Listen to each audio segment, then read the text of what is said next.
Yo, yo, yo, yo, yo, what's going on, everybody? It is fucking Tuesday night, and you know what that means? It's Nukkle HeDD Comics. We in the building. What's going on, Cap? Not much, man. I got some news for when we hit the news thing. I'm gonna have to turn my camera off here in a second to do some other shit just so I don't blind people with the light that I'm gonna need, but Shit, no, I hear you. Again, but yeah, man. Today we're gonna give you the rundown for the show. So everybody that's listening, maybe, you know, if they hear it, they'll get it. Today we're gonna talk about the negative impact on the trailer for Ironheart. We're gonna get into Ironheart, her backstory, all that other shit, because it was one of the most disliked trailers in the MCU. That, the Marvels, and She-Hulk. We're going to get into why in our speculations and all that other bullshit. But also, we talk about whatever news we find in the comic book world, the video game world, the board game world, D&D, everything from East Coast to West Coast. We're known better than butter and toast. And it's your boy ToeTagz in the building with Cap. And it seems like this is going to be the show from now on because Ray's afraid of kangaroos. Well, that's what they told me. well, what's the most prominent movie about a kangaroo? Ray? Word. That bullshit, Ray. Start Anthony Anderson. There's a little hint for you. Word. Shit, I gave him the name of the person who said the line that I said. He's like, oh, I know the movie. I'm like, well, say the fucking movie then. He didn't want to say the name of the movie. I'm like, come on now. If you don't say the name of the movie, I can't tell you. I can't tell you if you're right or wrong. Shit, but little bit of news. I don't know if this is what you had, but here goes some first off. The first Marvel/DC Comics crossover in years will happen with. Is that the news you had? Yeah, that's one of them. Yeah. Okay. Is it the same thing that I'm about to say? Batman Yep. and Deadpool? Yep. Okay. So walk us into that. You got the floor with that news. Yeah, so the comics are going to do the first ever crossover. This is the first time, to my knowledge, that Batman and Deadpool have met each other and are going to be working hand in hand. And I think it's going to be hilarious. Because essentially, what you have is you have Batman meeting a fourth wall breaking good Joker. Like, that's how I think Batman's gonna view Deadpool. He's just like the Joker, except he's on our side. The first issue is gonna be Deadpool / Batman. Comes out September 17th. Then the next issue would be Batman Deadpool, and that comes out in November of this year. Okay. Other details. Oh, I have other details are scarce because they don't really spoil shit. But these are the covers.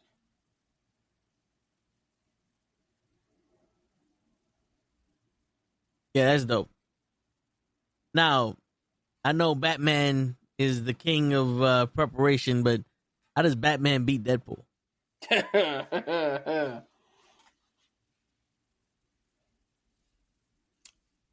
I don't know. How do you prepare for somebody who doesn't even know what he's gonna do? Yeah. I mean, plus, like, Batman doesn't have any. Batman's a non-killer, right? 99.9% of the time. So there's nothing that Batman has that's gonna stop Deadpool. He's just gonna walk through it. You throw a batarang at him, he's gonna go, ow, and then he's gonna look at the audience and go, "This is a souvenir. I'm keeping this," and just keep going. shit. You know who he might mistake him for initially, and that would be a fun Easter egg if they did. Let's see if you know. Deathstroke? There you go. Because isn't Deadpool parody of Deathstroke? Yes. Come on, I know a little something about something. All right. What's Deadpool's real name? Slade Wilson. Ooh, no, that's Deathstroke's real name. Slade. Okay. Fuck. Hold up. Wade Wilson. Yes. Now, here's one that's gonna have you regrow hair. What was the original nickname for Deathstroke?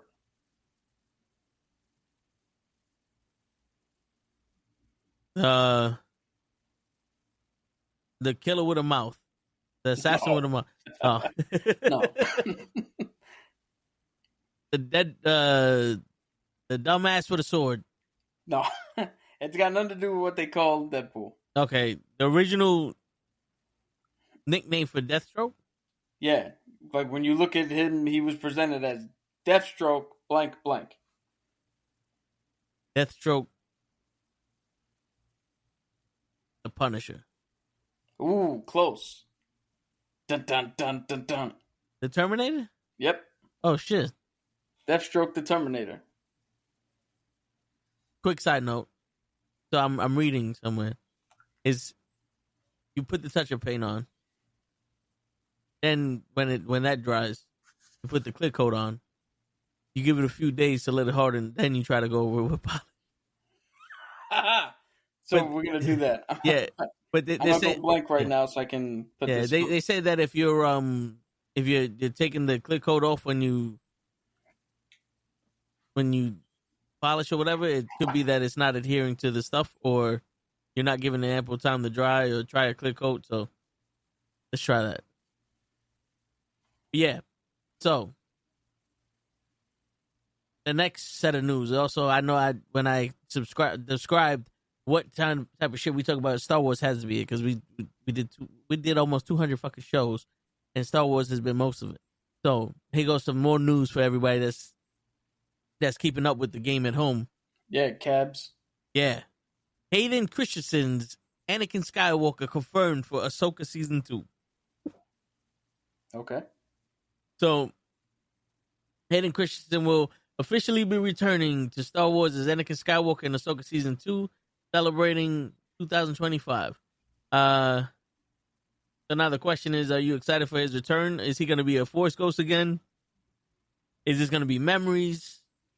Are we going to go back to a live-action fucking Clone Wars or scoring? What do you think?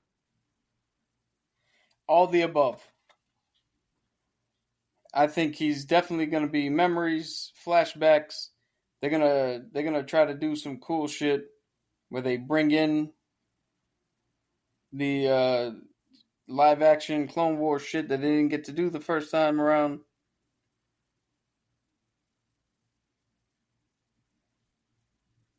Yeah. Now, and I'm here for all of it. What I'm really hoping for, if you're gonna do flashbacks like that, I want to see Rex. I'm really hoping for Rex. Yo, you do know the fan thing that became real, right? No. So, in Return of the Jedi, there's a moment where they show the rebel forces. Right? They're outside of the door that Han was trying to get open. Right? On is it Endor, I think, where the planet of the Ewoks. And there's a picture of a dude, tan skin, white beard. And for years it was nothing. Till Clone Wars, where they had the character of Rex. And the fans fucking put into existence that dude who's at that door in that fight is Rex. In what movie? Return of the Jedi. The last of the original trilogy.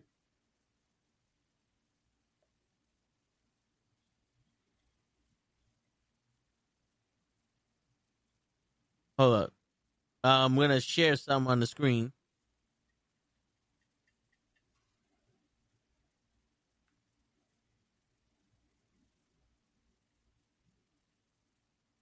This?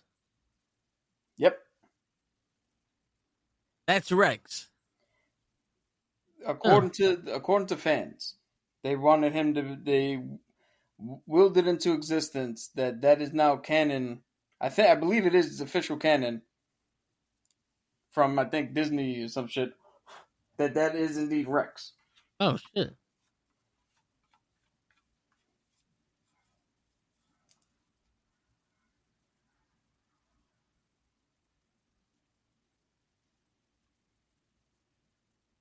His name is Nick Saint. Was a male human who served in the military of the Alliance to restore the Republic during the Galactic Civil War by the time of the Battle of Endor in 4 ABY. Saint was one of the most veteran scouts in the Rebel Alliance. Yeah, that's the original shit.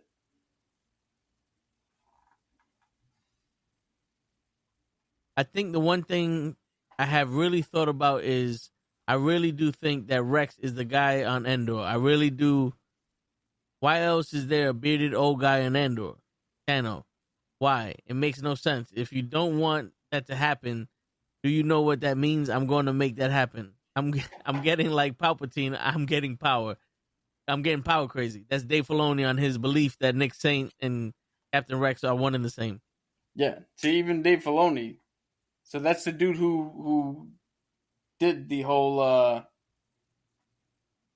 He worked on all the animation from Bad Batch to Rebels to Clone Wars.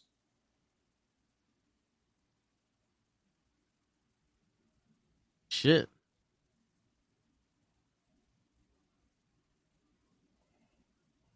I told you it's a powerful fucking theory that they're trying. I mean, he said it, so it's a little more official canon, but like people are trying to make it canon. Similar to when that kid in Iron Man 2, who was just a random kid who's now officially Peter Parker. Yeah.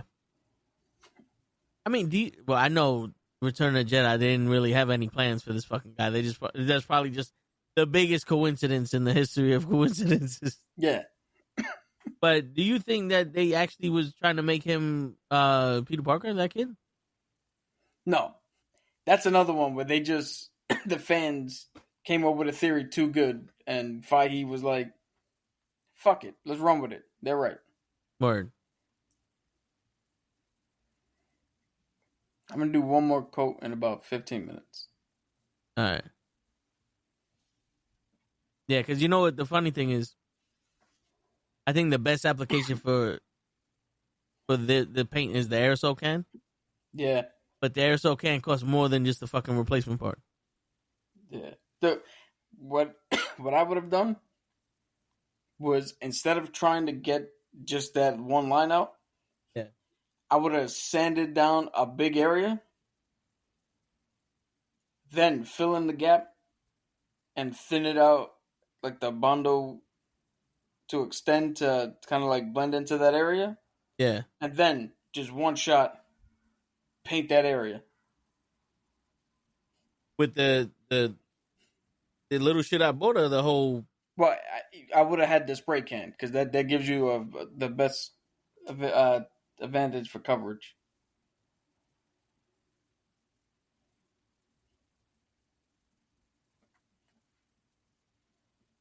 Yeah, but I mean, for that, I might as well just buy the piece.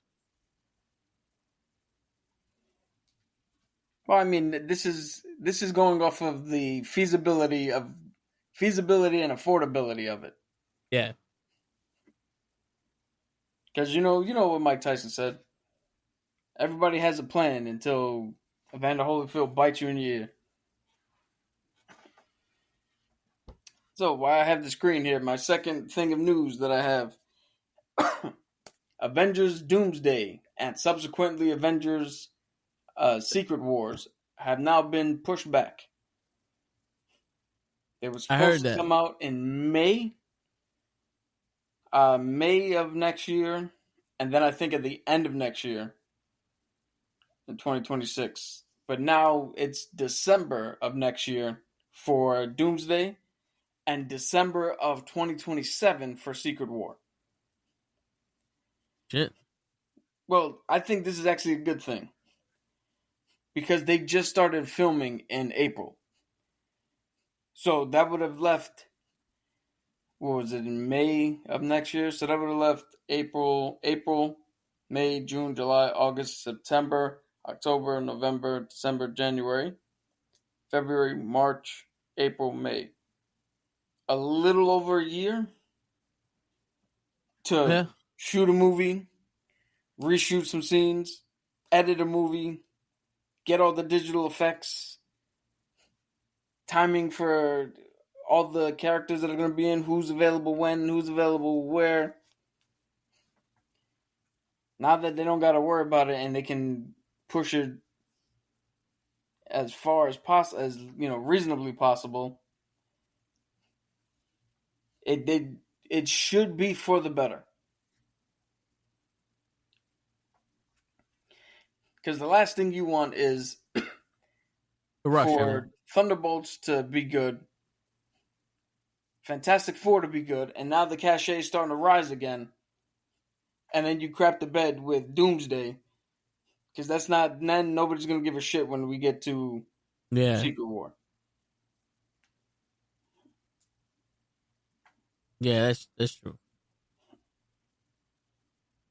I mean, also, like, what's the fucking rush? You know what I'm saying? Like, you need everything to come out today? You know what I'm saying? Like, yeah.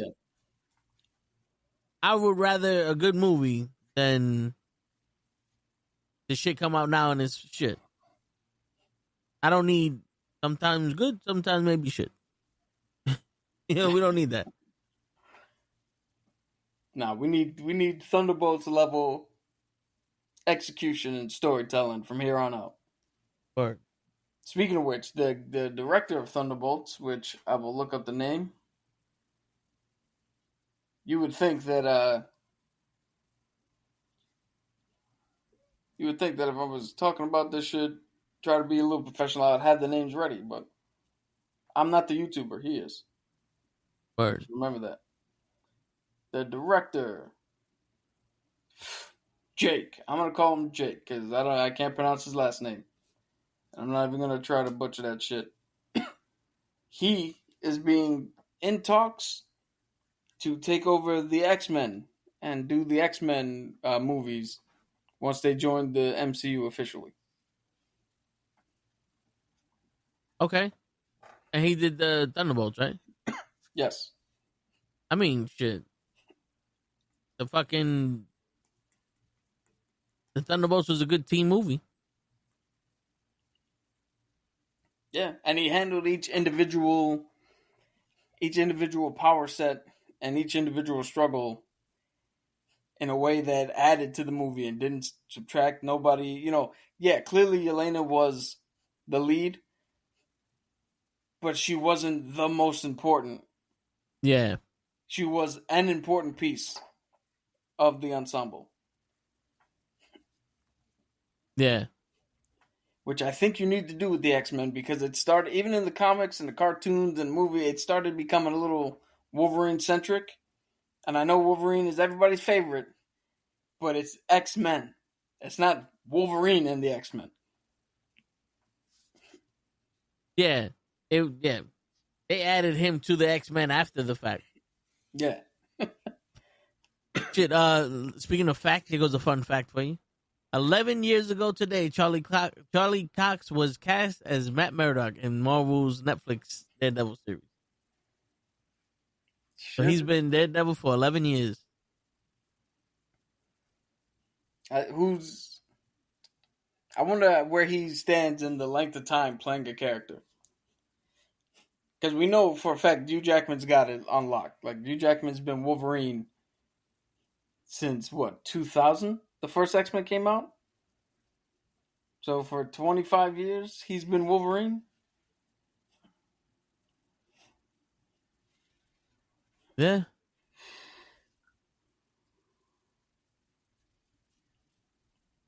Well, technically, Michael Keaton has been the longest superhero actor. because he played Batman in 1989, 1992, and 2023. So he's been Batman for fucking 30-something years. No. The way I'm counting, you guys, watching and all that, count it how you want to count it. The way I'm counting it is, you had to have consistently played the fucking character. Hugh Jackman did it in the original trilogy. He did it in the reboot trilogy. And now they brought him back from Marvel. Okay, the original trilogy, the reboot trilogy, his own fucking trilogy, and now he's back in for Marvel. And he's done that for 25 years. Not, I played him once 10 years ago, and I'm playing him again, so now I've been him for 10 years. No, other people have been Batman. All right, well, who else has been Wolverine? Dave Filoni. All right, so here you go. I just looked it up. Screen Rant. The 10 longest serving actors in Marvel and DC movies. Are you ready? Yes. Number 10, Jon Favreau as Happy Hogan. 13 years, 8 movies, and 1 show. Okay, see, there you go. Ian McKellen as Magneto and some other X-Men cast members. 14 years, 5 movies. Cool. What number was that? Number 9. So let me guess. Number 8, Rick Steiner. Something That's like that. Inside joke. Yeah. Number 8, Ryan Reynolds as Deadpool. 15 years, 4 movies. Number 7, Paul Bettany as Jarvis and Vision. 15 years, 7 movies, and 3 shows. There you go. Number 6, Samuel L. Jackson as Nick Fury. 15 years, 12 movies, and 3 shows. Number 5, Alfred Molina as Doc Ock. 17 years and 2 movies. This is what they got. That doesn't make any fucking sense. Yeah. Number 4, Tobey Maguire, Spider-Man, and some other Spider-Man cast members. 19 years and 4 movies. Number 3, Patrick Stewart as Professor X. 22 years and 8 movies. All right, that I can give him. All right. Number 2, Hugh Jackman as Wolverine. 24 years, 11 movies. All right, let me guess who number 1 is. Stan Lee. No, number 1 is Michael Keaton as Batman. 34 years and 3 movies. Yo, three movies in 34 years. That is not playing the fucking character.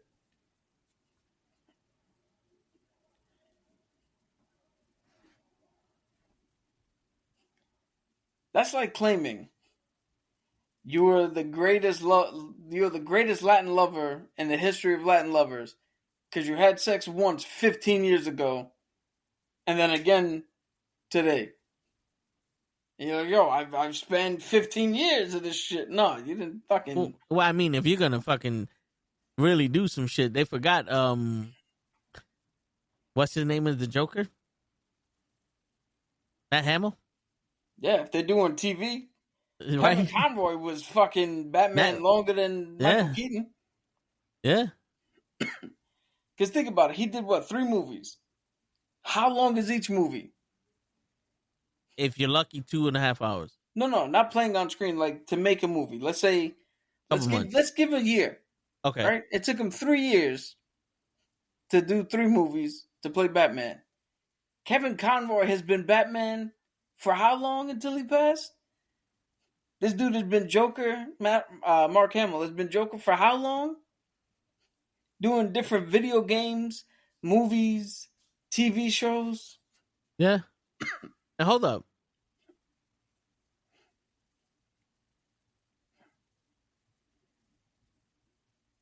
They're counting Keaton in the Flash. Yeah. Now hold on. Let me see something.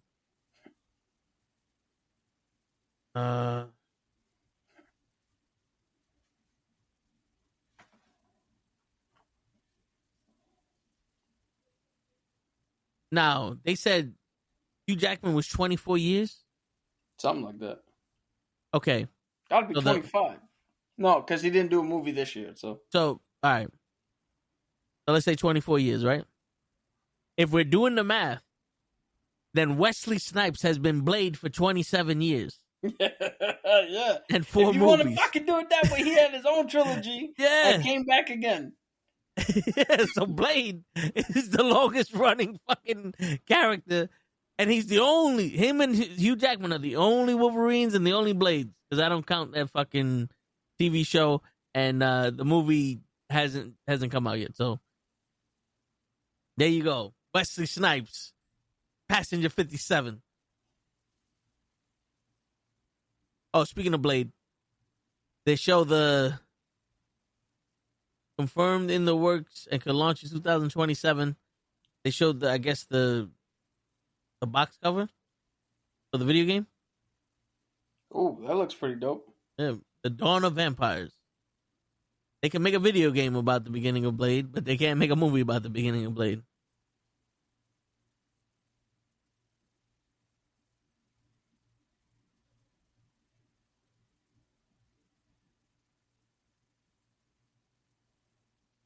Look at that. If you want to do just the fact that he's played and still alive, then Christopher Reeves was Superman for 26 years before he passed. Do you want to hear something crazy?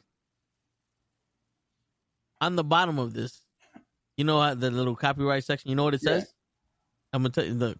Comment banana if you read, because no one really reads this text, right? I might heart your comment if you do. An edited post by TCMF Games for reporting on rumors, news, and leaks. So let's see if they actually do like the comments. I'm going to put banana. Banana. Yeah. Yo, you put this post was bananas. B-A-N-A-N-A-S. When did this post come out? Or this article? Watch it be like 4 years old and nobody fucking... 2 weeks ago. Okay, so there's a chance that he might actually see it. I mean, well, I was going to say, they get notified, but... Thunderbolts is officially one of the Marvel's biggest flops, reporting a loss of $100 million at the box office. Yeah.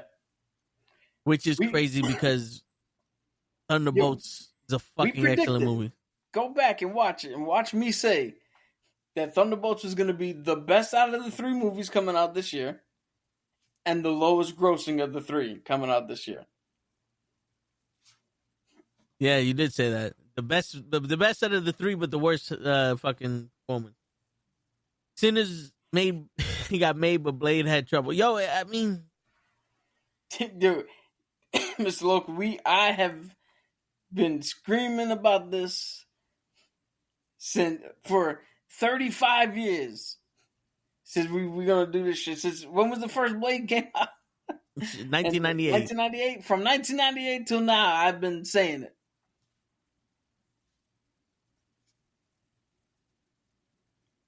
Shit. And then watch that game get delayed longer than GTA 6. I mean, if it's anything like the movie. Hey, but GTA 6 got delayed so they can try to make it actually good, right? Probably. Knowing Rockstar the way I do. There's a Assassin's Creed live action Netflix series finally found their writers listed for 2025 to 2026 TV season. If they finally found their writers, how are they gonna come out in 2025? What is it? Is everybody gonna have one word as a line? Or they just let them sing their dialogue? Fuck it, gotta win this race. Found out motherfucking knack. Fucking let him sing his dialogue. What comedy special is that from, Ray? I know you're listening. Shit, apparently there's a Spawn and Batman comic book. Yeah, Spawn is teamed up with a bunch of people.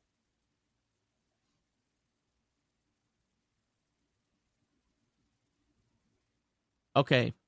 All out battle. Who comes out on top? The Hand, the Court of Owls, the League of Shadows, or the Foot? Are we counting all, like, just the foot soldiers? Or are we putting the people in it? Like leadership and shit? leadership. Fuck it.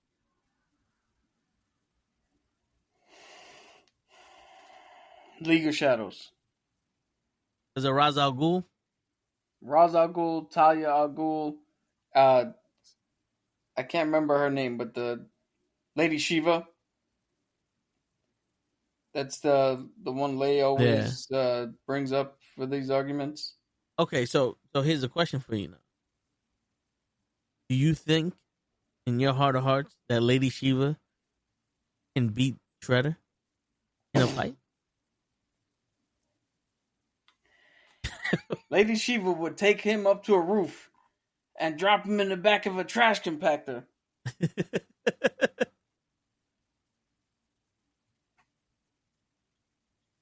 Are you kidding me? She'll beat the brakes off that motherfucker. Word. With Thunderbolts and Captain America flopping, does this give y'all less interest and hope for Fantastic Four? No, I'm excited for Fantastic Four because of Thunderbolts' end credit scene. You know, it's gonna be something that's gonna push us on to the fucking next phase. But I don't think Fantastic Four can get hurt by this because Fantastic Four is like a fucking legendary family comic book hero squad. You forgot that nobody likes the original two, and Josh Trank's fucking shot put an even sour taste in everybody's mouth. But now it's the MCU. But I'm just saying that they're not as infallible as you think. I hear you, but one, those movies came out so long ago, everybody forgot about them, and two, they saw what the MCU did for not only Spider-Man's career but also Deadpool's career. Deadpool was fine. Yeah, but he would have never got a third movie if MCU didn't. Well, I mean, that's only because fucking Marvel bought out fucking Fox. That's what. I think Fantastic Four will be the first film where the heroes lose badly and get a world destroyed. It's possible. Oh. It is possible. Hold on, I'm frozen here. Speaking of their world destroyed, what is it's the third quarter. Knicks are losing by 10, 70 to 80. My shit froze, so I didn't hear anything you just said. Mr. Loki said, I think Fantastic Four will be the first film where the heroes lose badly and get a world destroyed.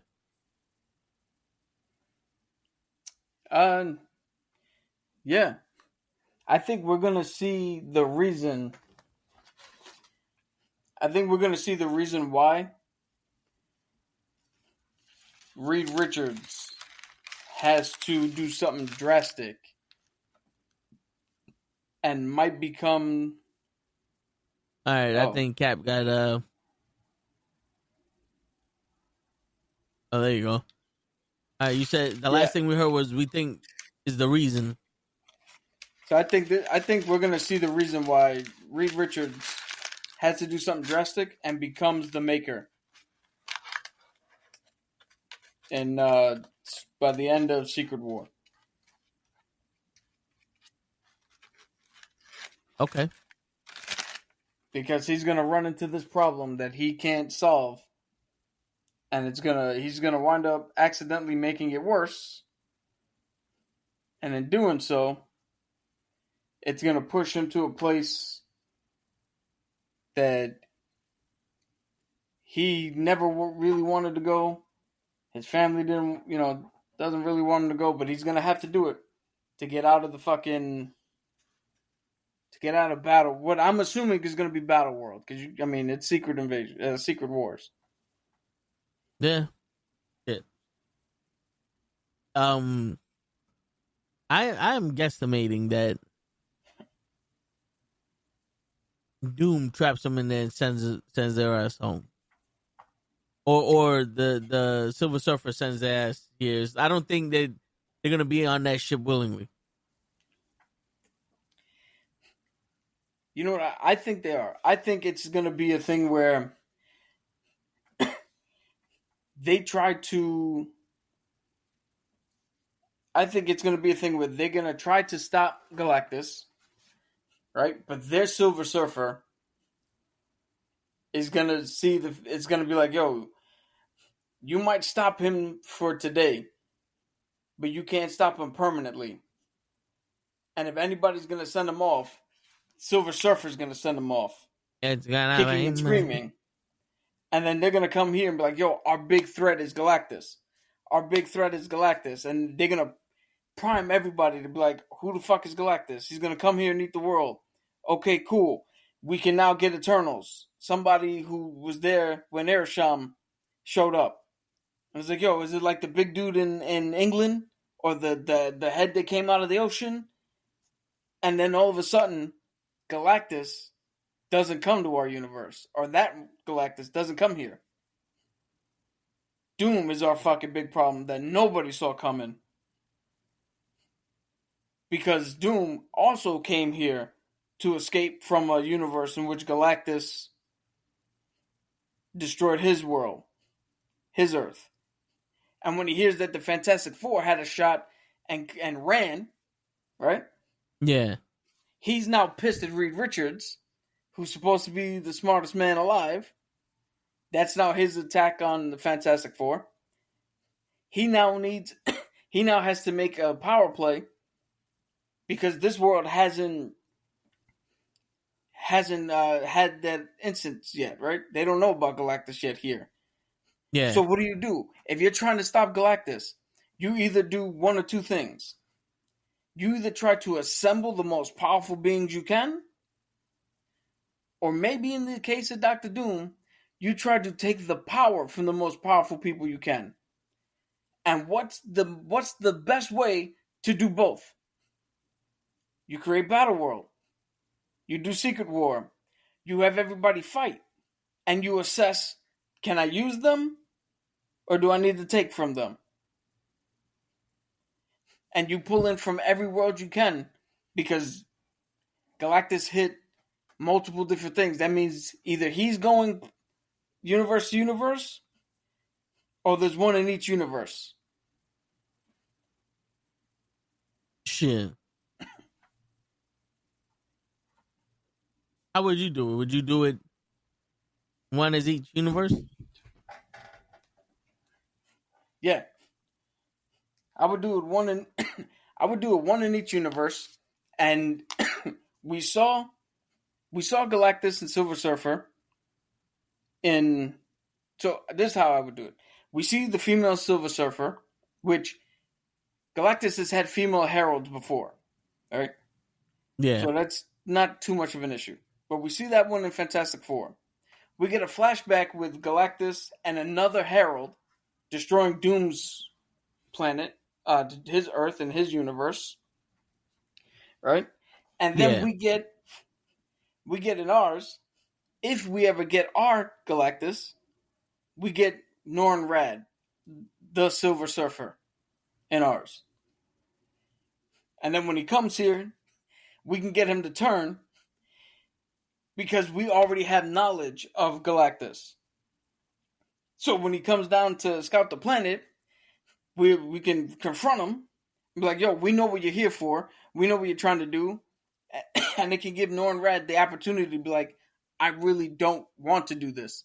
I try to find planets that don't have people and populations and other shit. That's why he hasn't been here. That's why he hasn't showed up till now. I did my best to keep him away from a planet like this. But I couldn't do it for that long. So he's finally showing up here. But since you know about him, and I know about him, maybe we can team up and stop his ass. So now you get 3 versions of Galactus. One in a full movie, one in a flashback, and then you could do another full movie or another set of movies with Galactus. And it's not going to feel hopeless. Like if Fantastic Four really ends with Galactus winning and Doom lost to Galactus. Well, now we have a game plan. Now we know some shit. We have information. Maybe we can beat this one. Yeah. And then you can always just be, hey, luckily for us, our universe had the weakest Galactus. Earth 31617, whatever that was in Strange Multiverse of Madness, they had the weaker Thanos.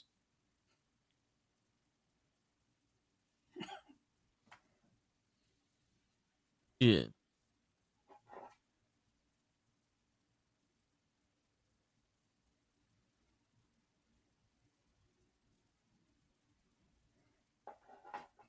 I'm gonna stop where I am with this,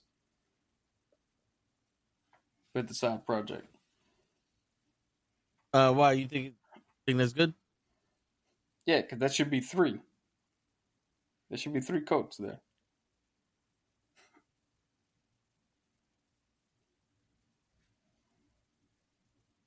All right.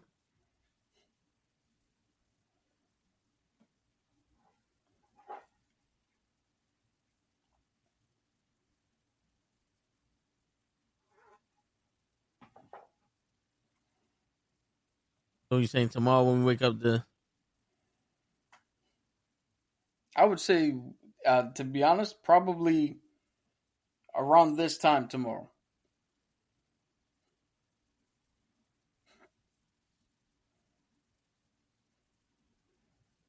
It's when you paint something, it's always better to give it at minimum 24 to really set. what's going on, Leon?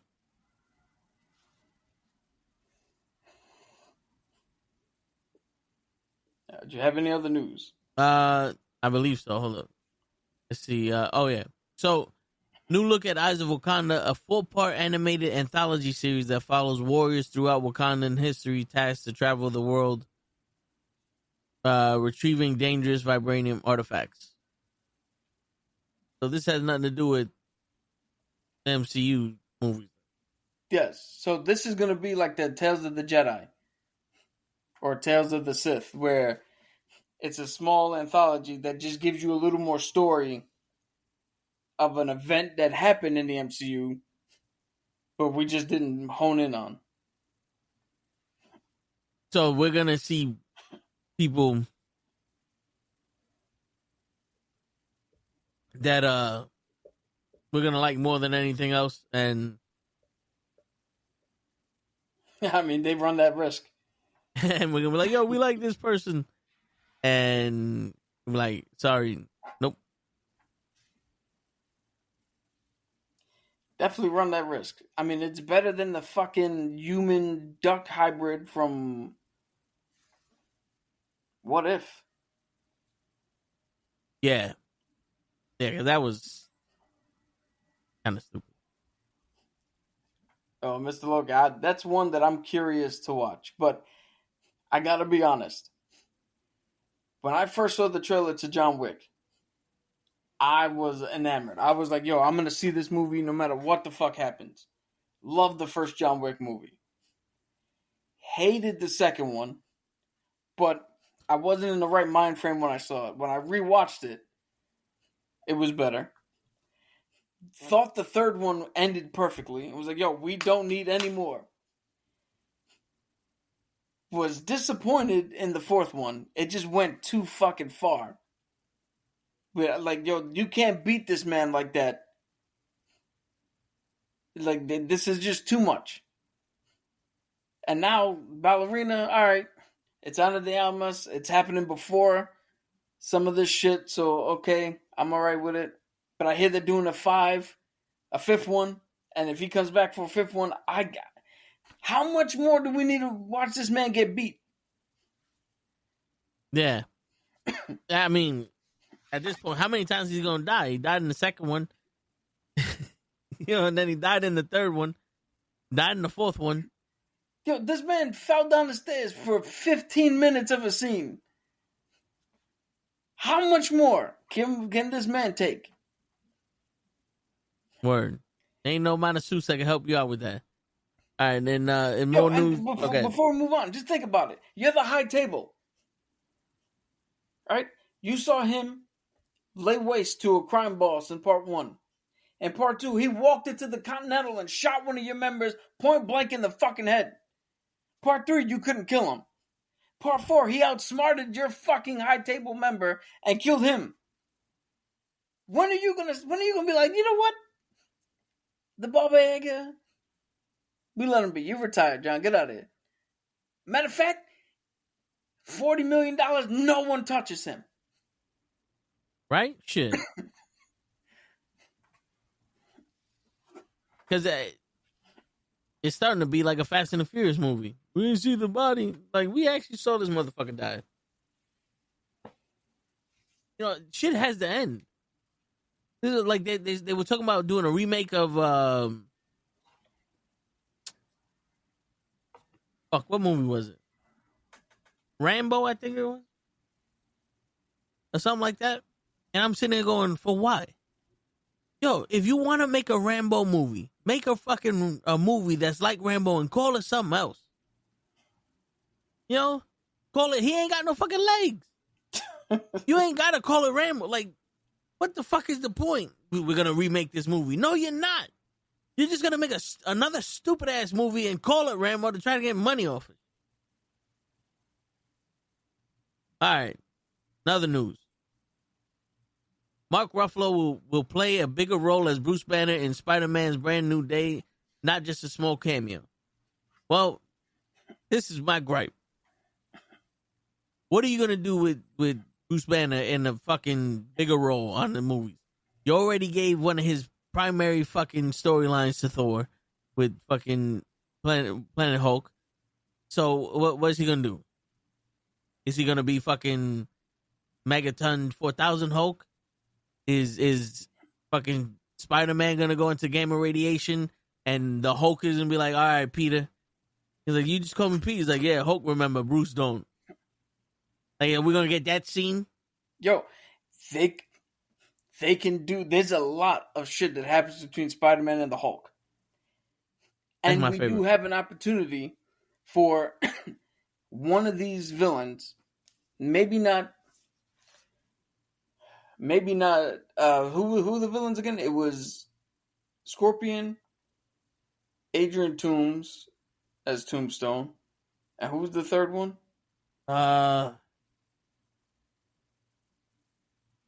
Shit. There was a Sparkle Jacket or some shit.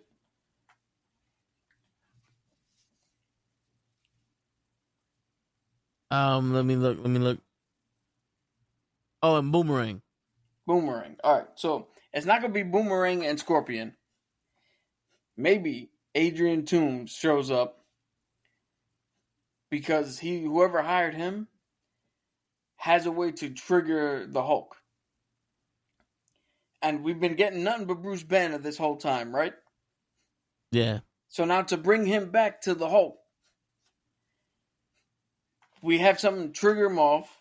It's no longer the mind and the muscle together. And then we have Spider-Man do his thing where he calms the Hulk down. He understands the Hulk. They had that whole conversation. He's like, yo, the Hulk knows. Even though you could probably make an argument that the Hulk didn't meet Spider-Man. I mean, because the Hulk wasn't in Civil War, right? No, he wasn't. He was playing Hulk at that time. Yeah, and then when he came back for Endgame and Infinity War, Spider-Man was with Stark. Yeah. But the Hulk can be the part that remembers what happened before the spell took place. The fact that Spider-Man killed Mysterio, it's Peter Parker, he was on trial, and all that shit. You can go that route. Yeah, I mean, I think it'd be dope if it was one of those things where the Hulk goes, Banner forgot, Hulk don't forget. Yeah, we could definitely do it. And it'd be like the Hulk went into a gamma and he turned into the fucking Savage Hulk, and then he had like Spider-Man had to fight him to calm him down and all that other shit, and that's where you get that thing. Because in that scene in the beach, they were fighting. And Spider-Man just ran out of gamma radiation, and he thought the Hulk did too, but the Hulk is pure gamma. Speaking of pure gamma, I want to see if you knew this or if this is something that's new to you. While Wally West has no shortage of speed feats, he still continues to grow. Writer Scott Lobendal confirmed Wally became faster than infinite speed. Then in Flash Forward, Wally surpassed the Speed Force itself. Yes, Wally West is the fastest Flash. So he is faster than the Speed Force. That part is probably new, and I didn't know that coming in here, but I did know out of all the Flashes, Wally West is the fastest, but Barry is like the best person out of all of them. He's I mean, the Spider-Man out of Yeah. It's weird when Barry Allen is the Barry Allen of all the Flashes. There's nobody else that you compare him to. Yeah. Shit. And then the last tidbit with fucking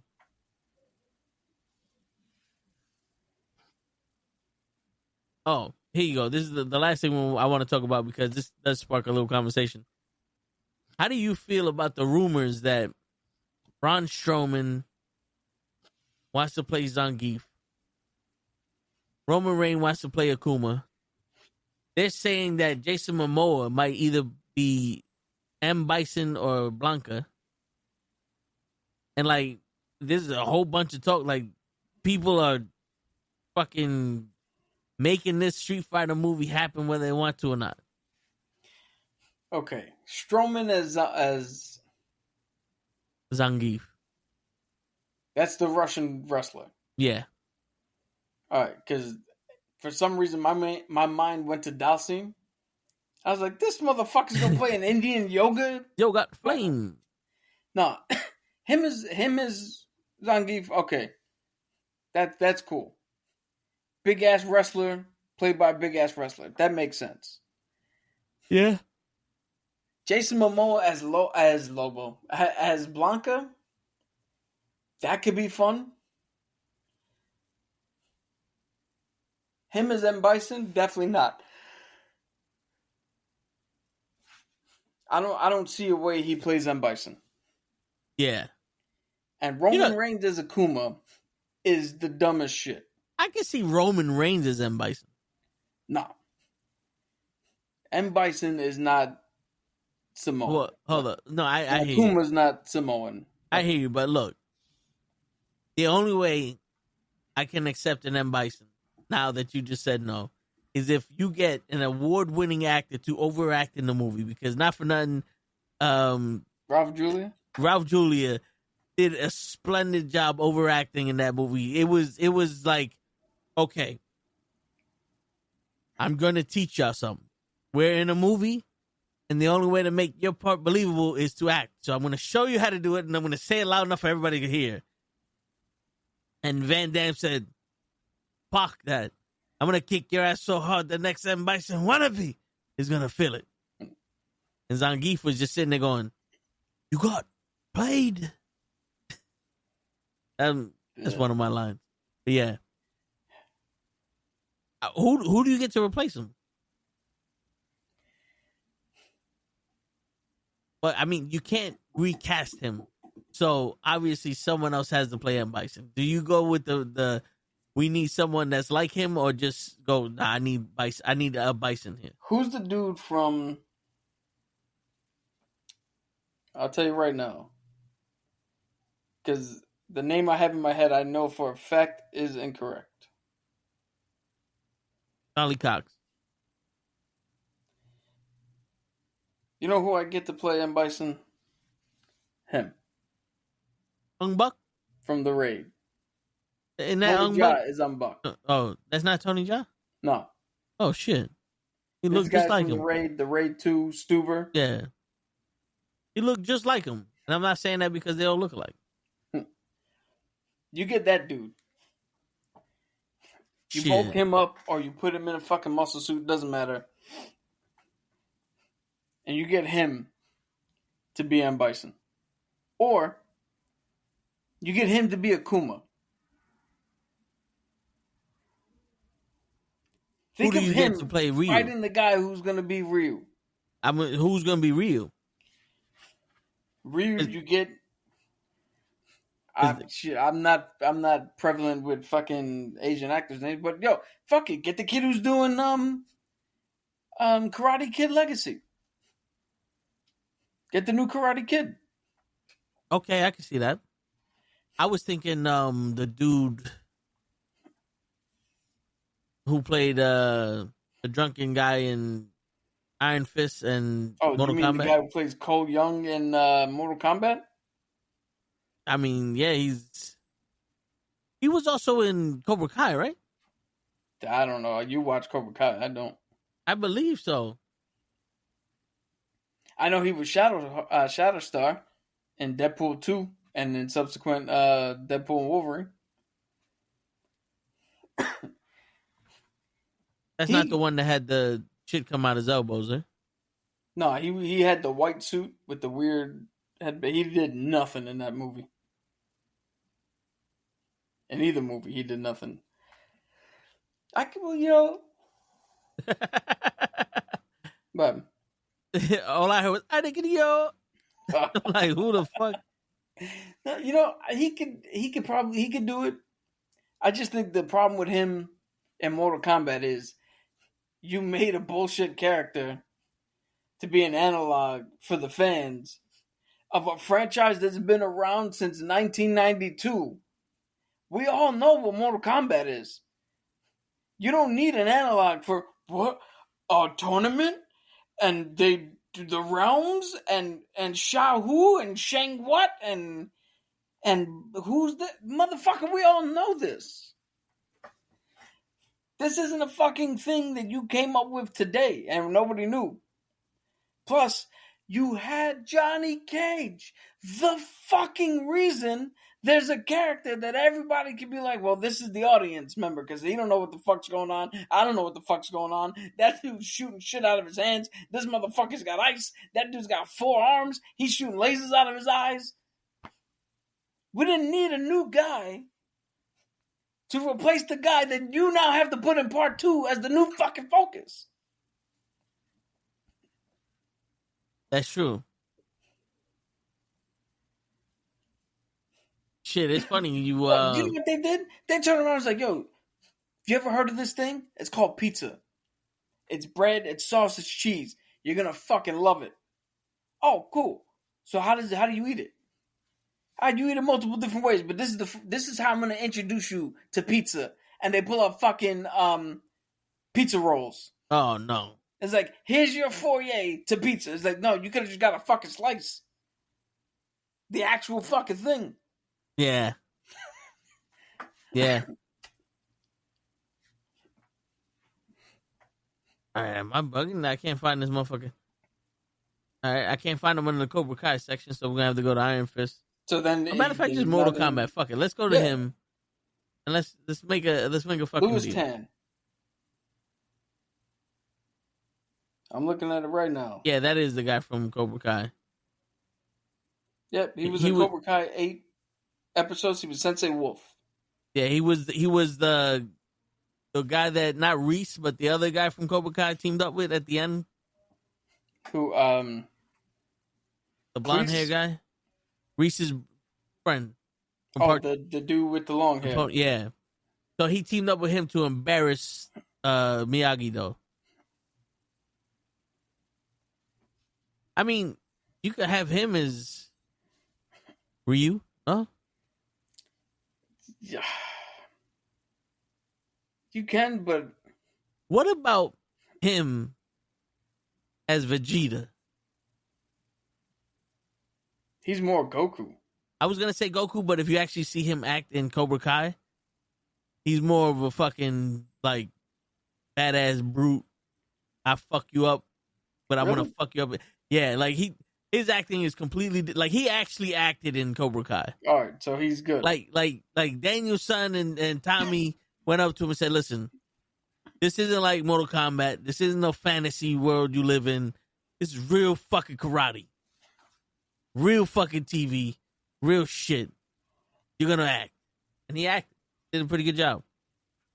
He was in Deadpool and Wolverine? I just told you he played Shatterstar. You did say that. I forgot who the fuck Shatterstar is.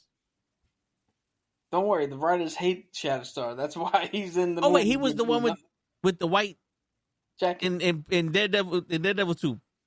He had the white shit and he was electrocuted or something? Deadpool. Yeah. That's what I said. No, you said Daredevil.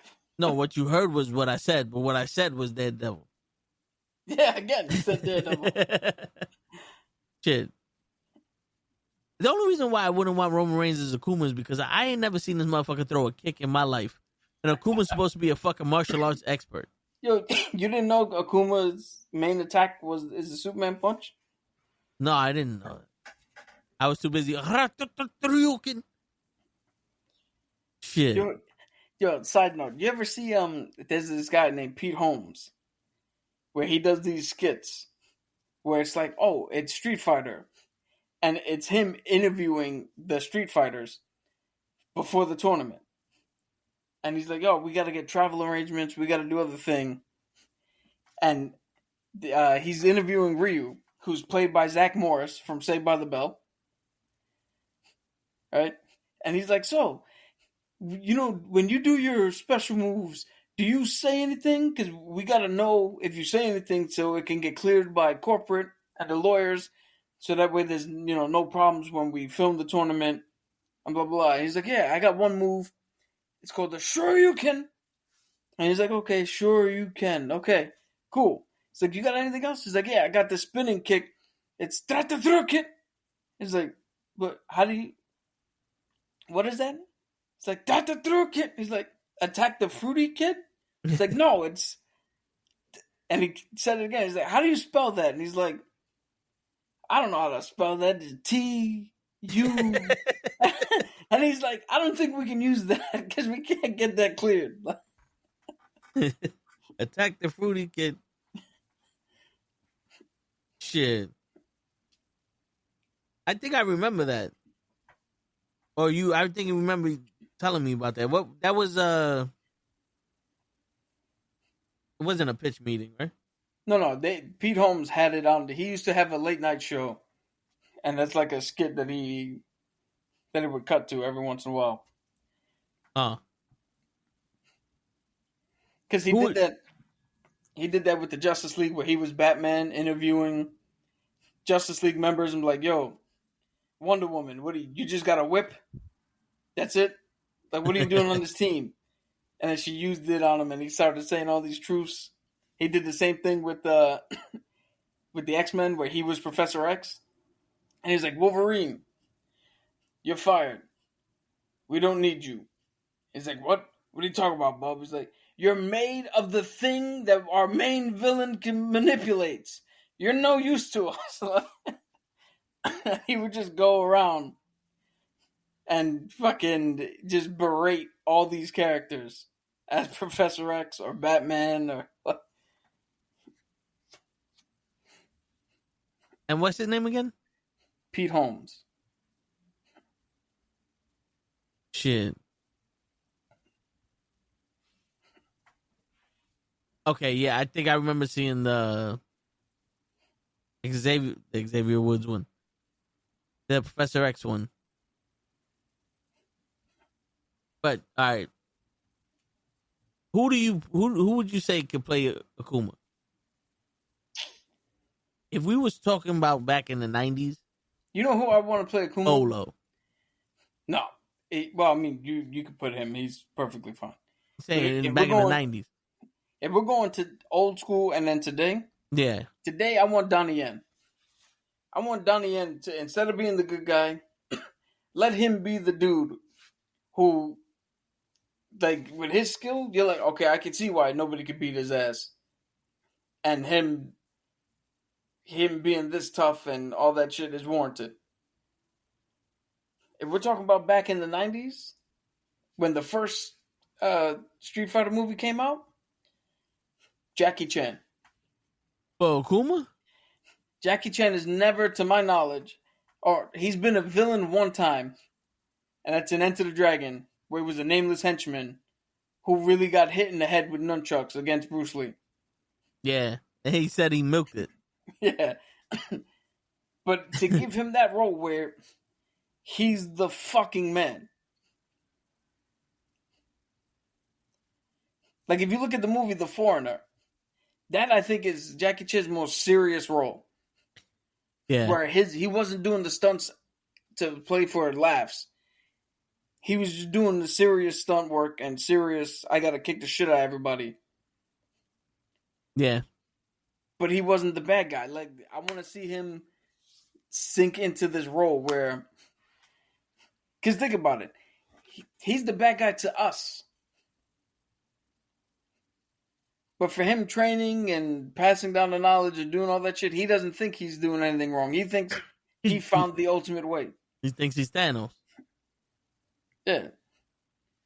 Shit, you know, it's funny. He was watching Romeo Must Die, and we were saying how we didn't think Jet Li was made, like, it's weird because you would think, like, this isn't a Jet Li movie. The way, you know, he's sitting there with the comedy and all the bullshit. Like, Jackie Chan, I could see doing this. But Jet Li and Ali actually worked. I know, that motherfucker was good. Yeah. But, you know, like they say, some you win and dim sum you lose. Shit. But all right, let's get to the nitty and the gritty. You want to do the fucking voice? Right. I mean, if Ray's no longer gonna be here, we still doing that? No, fuck it. We don't need to do it. Ray just did it because that was the only time that he participated. All right, hold up. 4 films, 1 choice. Okay. You got the Power Rangers, the movie. The original one? Yeah. Okay. Teenage Mutant Ninja Turtles, the original one back in the 90s. Blade or Mortal Kombat.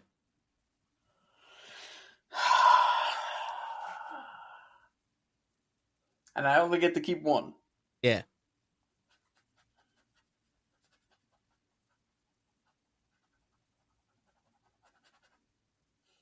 All right. Right off the bat, Power Rangers the movie, get that the fuck out of here. Yeah. That's trash. The original Ninja Turtles, the original Blade, and the original Mortal Kombat.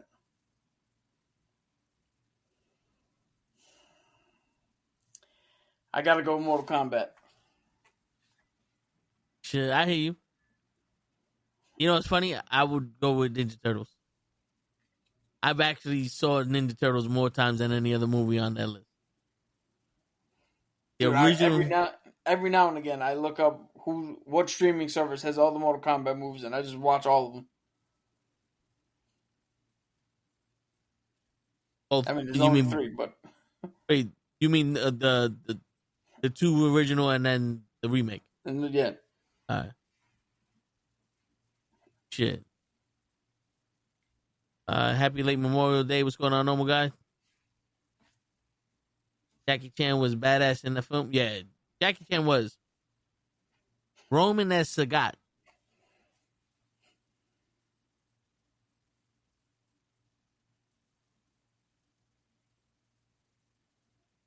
Maybe for Sagat. Or, you know what we could do? We tell Roman to do what his cousin did and pack on the pounds and let him play E Honda. Right? I mean, his cousin played Yokozuna, right? And E Honda was the Yokozuna. You know who I want to see play Johnny Cage? I know it's Mortal Kombat, but like if you did a now Johnny Cage. But you know Carl Urban's playing him. Yeah, Dredd. Yeah. But you know who I want to see play? I would like to see play Johnny Cage. Who? Henry Cavill. Okay. You put Henry Cavill as Johnny Cage, right? And then you can have like Bobby Lashley as Jax, or the real person to put as Jackson, Michael Jai White. Yeah. Then you can have Johnny Yen as Shang Tsung. There goes your badass right there. Goro, you keep CGI because we don't have anybody with forearms. So I'm looking it up now. The Voltron movie has wrapped filming. I just got an alert. It's going to be, I think, a straight to like Amazon Prime streaming movie and not in the theaters.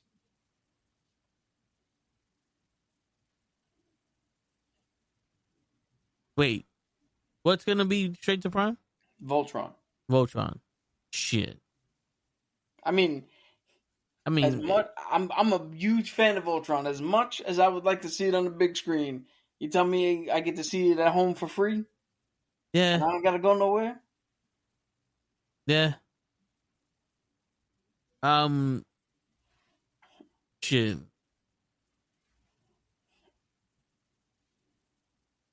Maybe they'll do like they did with Dungeons and Dragons, where it's like, hey, you're an Amazon Prime member. We're doing a special screening on a Tuesday. That'd be dope because then we could go see it in the theater. Yeah. Apparently, Avengers: Doomsday and Secret Wars will reportedly be Chris Hemsworth's last movies in the MCU. I mean, Thor's done. He's done everything he could do.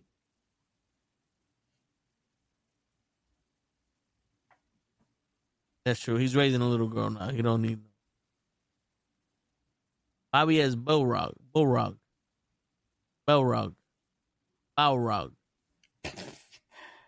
Battle Toad. You're just gonna start riveting. Bobby Lashley is. Shit. All right. Enough's enough. It's the nitty and the gritty time. Show enough. Word. Now, this is what you're here for, Mr. Loki.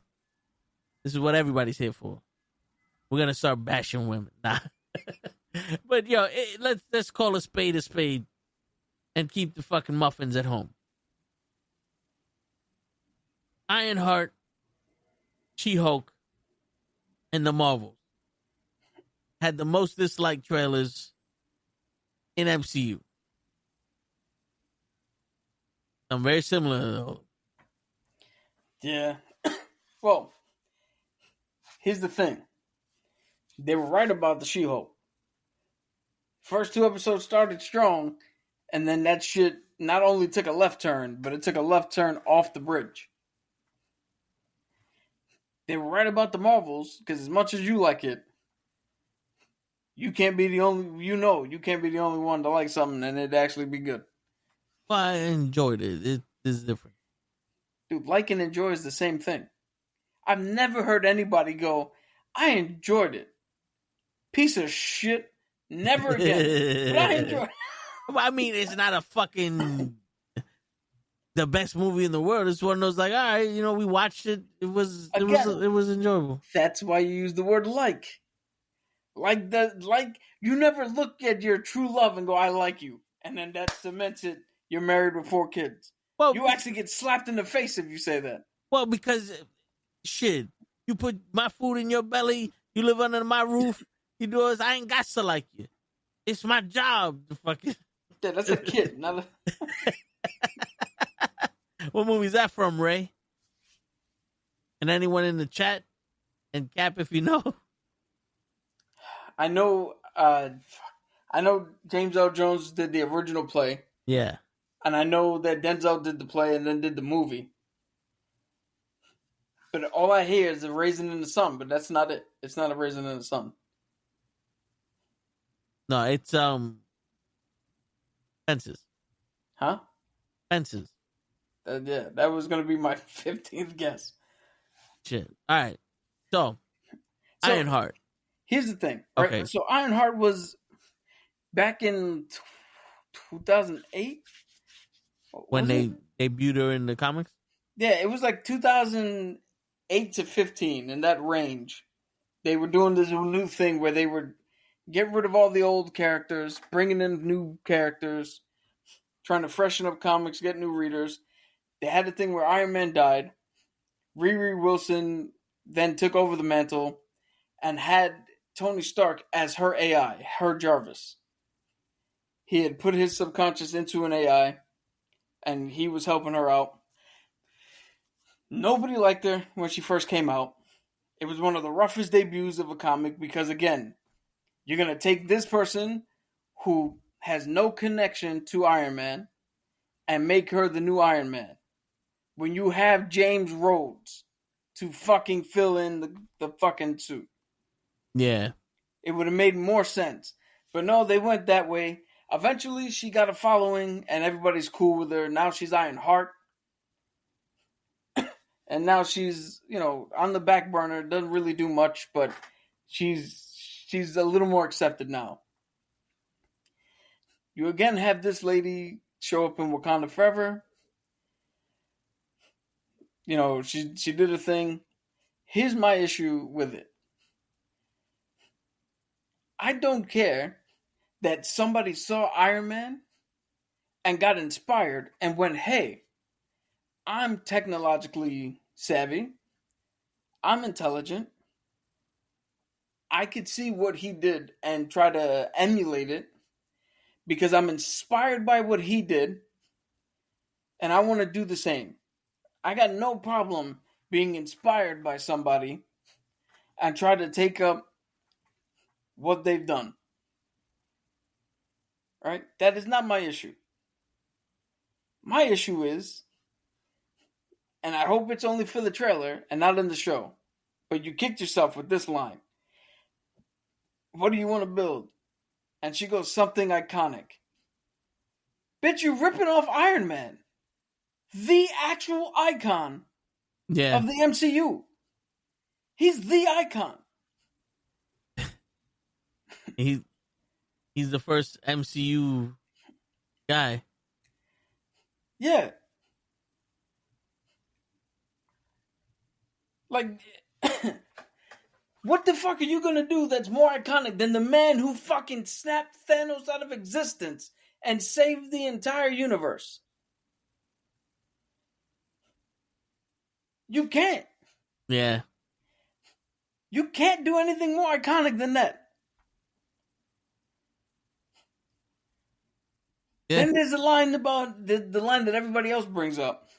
The fact that she was like, oh, Tony Stark was a playboy millionaire and I'm just a college student.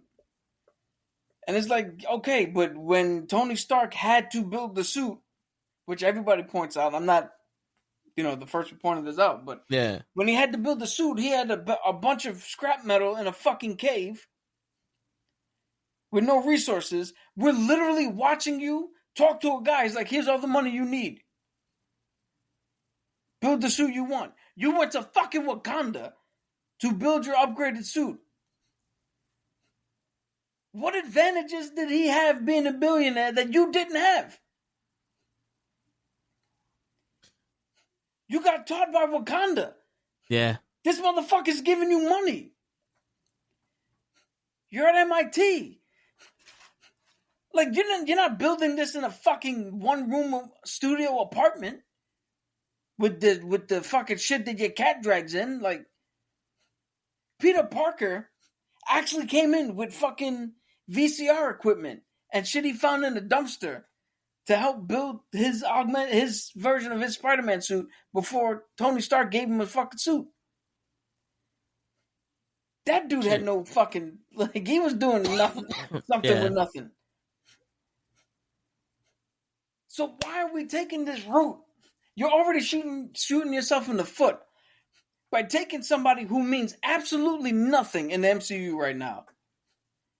And the only thing you can do is talk shit about the one guy who means the most in the fucking MCU.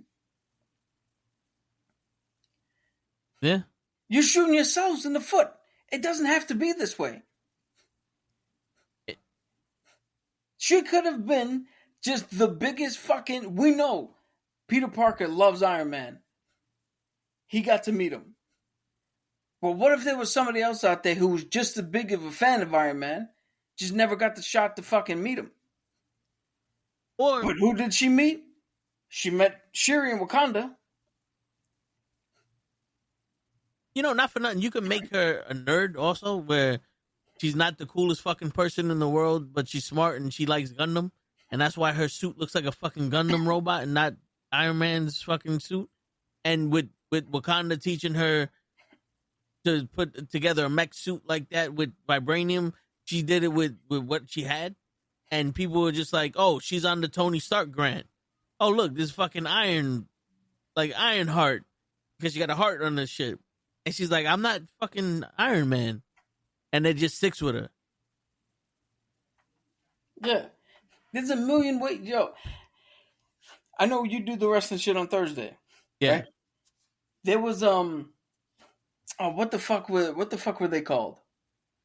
It was Connor and Victor. They were from the Wasteland. Oh, the fuck. It starts with an A. This Ascension. The Ascension. There you go. Right? Yeah. These guys were a tag team in NXT. A dominant tag team, a great fucking tag team, one of the best teams that NXT has ever produced. They came up to the main roster. They felt like a mix of the Acolytes and Legion of Doom. Right? And what's the first thing JBL starts saying? They think they're better than Demolition. They think they're better than Legion of Doom. And it's like, who the fuck said that? They never said that. They never compared themselves. But you keep telling us that they say they're better than all these teams when we clearly see that they're not, because you're not booking them correctly. And you instantly turn us against them. Or not us, but the fans. You turn the fans against them. And then you're like, yo, they're not catching on. Well, no shit, Sherlock. You just told me that what you're going to build is going to be more iconic. Right? Because you can't say, I'm going to build something iconic without it being that you're going to build something more iconic, because that already is an icon. There's already iconography about Iron Man's suit. Two things can't be iconic. You know how I know? M&M's did not want to have did not want to sell the rights to Steven Spielberg when he did E.T. because E.T. was supposed to eat M&M's in the movie. They didn't want to get involved because they didn't understand the movie, didn't want to do whatever. But you know who did? Reese's Pieces. Yeah. So he ate Reese's Pieces. E.T.'s an iconic movie. When's the last time you seen anybody talk about Reese's fucking Pieces? Reese's don't even talk about Reese's Pieces. They talk about the Reese's Peanut Butter Cup, and that's it. They don't even talk about their fucking candy. Yeah. Shit. Two things are the same can't be iconic.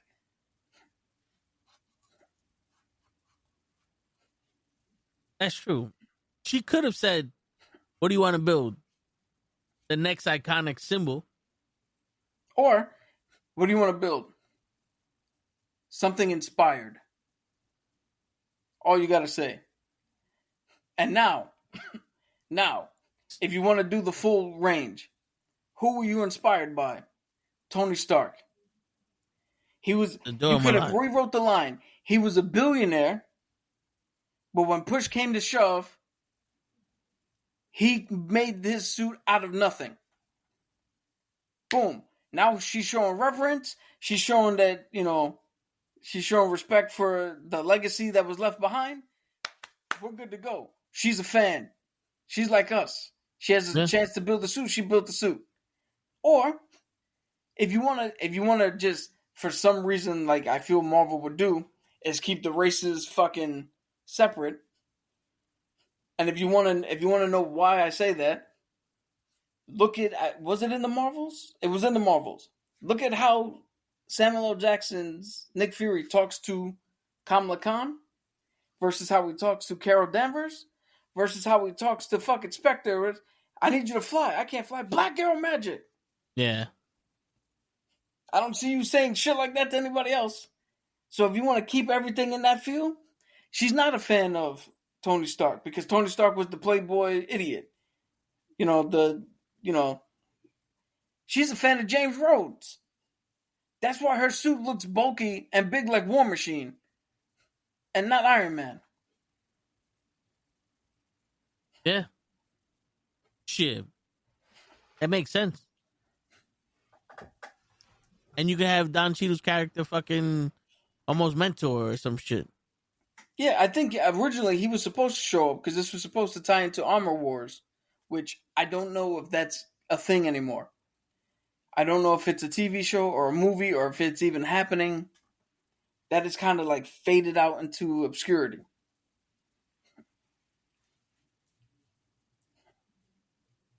Shit. But so everything that you just said was what the gripes were for the trailer. You know, and yeah, but then I'm not taking this into. I don't give a shit that she's a woman or that she's African American. I don't care. You could have you know who you could have made this series with who's the kid from Iron Man 3? And if he would have said, what do you want to build? It's like something iconic. I still would have been like, what the fuck are you talking about, man? Yeah. You're not picking up the shit that he couldn't finish. Like, he finished his whole fuck. He had Mach 147 by the time he was dead. Shit.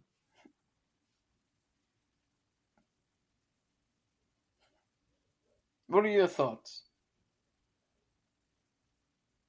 I mean, yeah, Tony Stark had, you know, he built his suit out of scraps in a cave. But, like, the argument is this. A man just made metal plates with hydraulic joints, rocket boosters, and basic weaponry.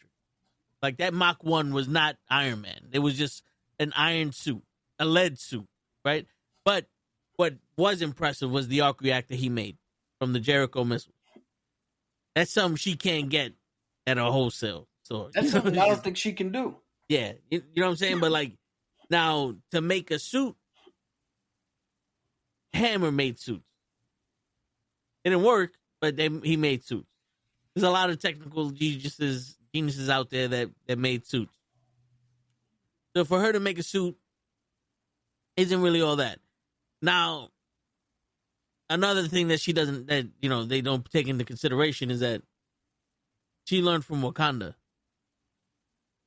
She learned from Siri. Tony had to build that shit on his own accord. With, which I believe the guy that he was with, wasn't he an engineer or something? He was a doctor. You know what I'm saying? So, but you have a man who built weapons, build an armored suit with weapons in it, and then a girl that's supposedly a genius in MIT building a suit that can fly, an armored suit. Now, is that groundbreaking? No. That's like someone in MIT going, look, gravity exists, and just letting an apple fall from a tree. Like, we saw that already. Yeah. I'm going to say something. Are you done with the... No, go ahead. I'm going to say something good here. I saw one dude who was like, when she was in the elevator, like, you got 3 minutes to defuse this, whatever this situation is here, and get out of the elevator. This is your test. This is your interview. Right? And she said, oh, fuck this. And went to the panel and then lifted the door. And he was like, oh, she had 3 minutes to solve this thing. And she just opened the door. It's like, motherfucker, that shows more intelligence to figure out where in the panel the auxiliary power for the door lock is. Disable it. And then walk out of the fucking door. So you're not sucking in poison trying to figure out what wire to press. Maybe it's a trip wire. Maybe they put in the wrong thing. Maybe this wire doesn't lead to that. You're a fucking genius. Yeah. Get out of the room. She got out of the room. You're mad at her because she solved the escape room without having to use the fucking parts. And That's also, the genius part. yeah, and also, not for nothing, a genius knows you don't touch shit that you don't know. It's open up that crate. Fuck you. I'm getting out of here. That's what I saw when I saw that part. Yeah. But then, isn't the guy that paid her all that money, isn't he a genius also? No, that he's playing the hood. He's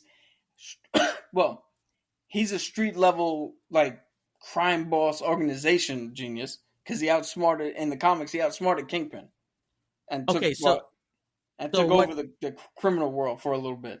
Okay, so what I'm seeing is he got himself a patsy.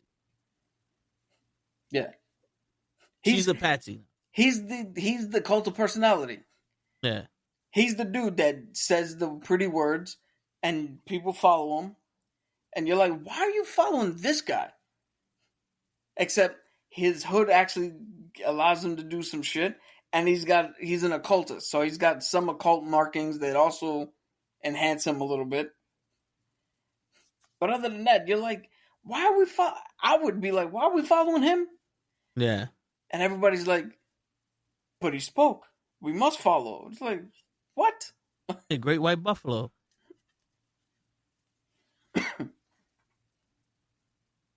Shit. I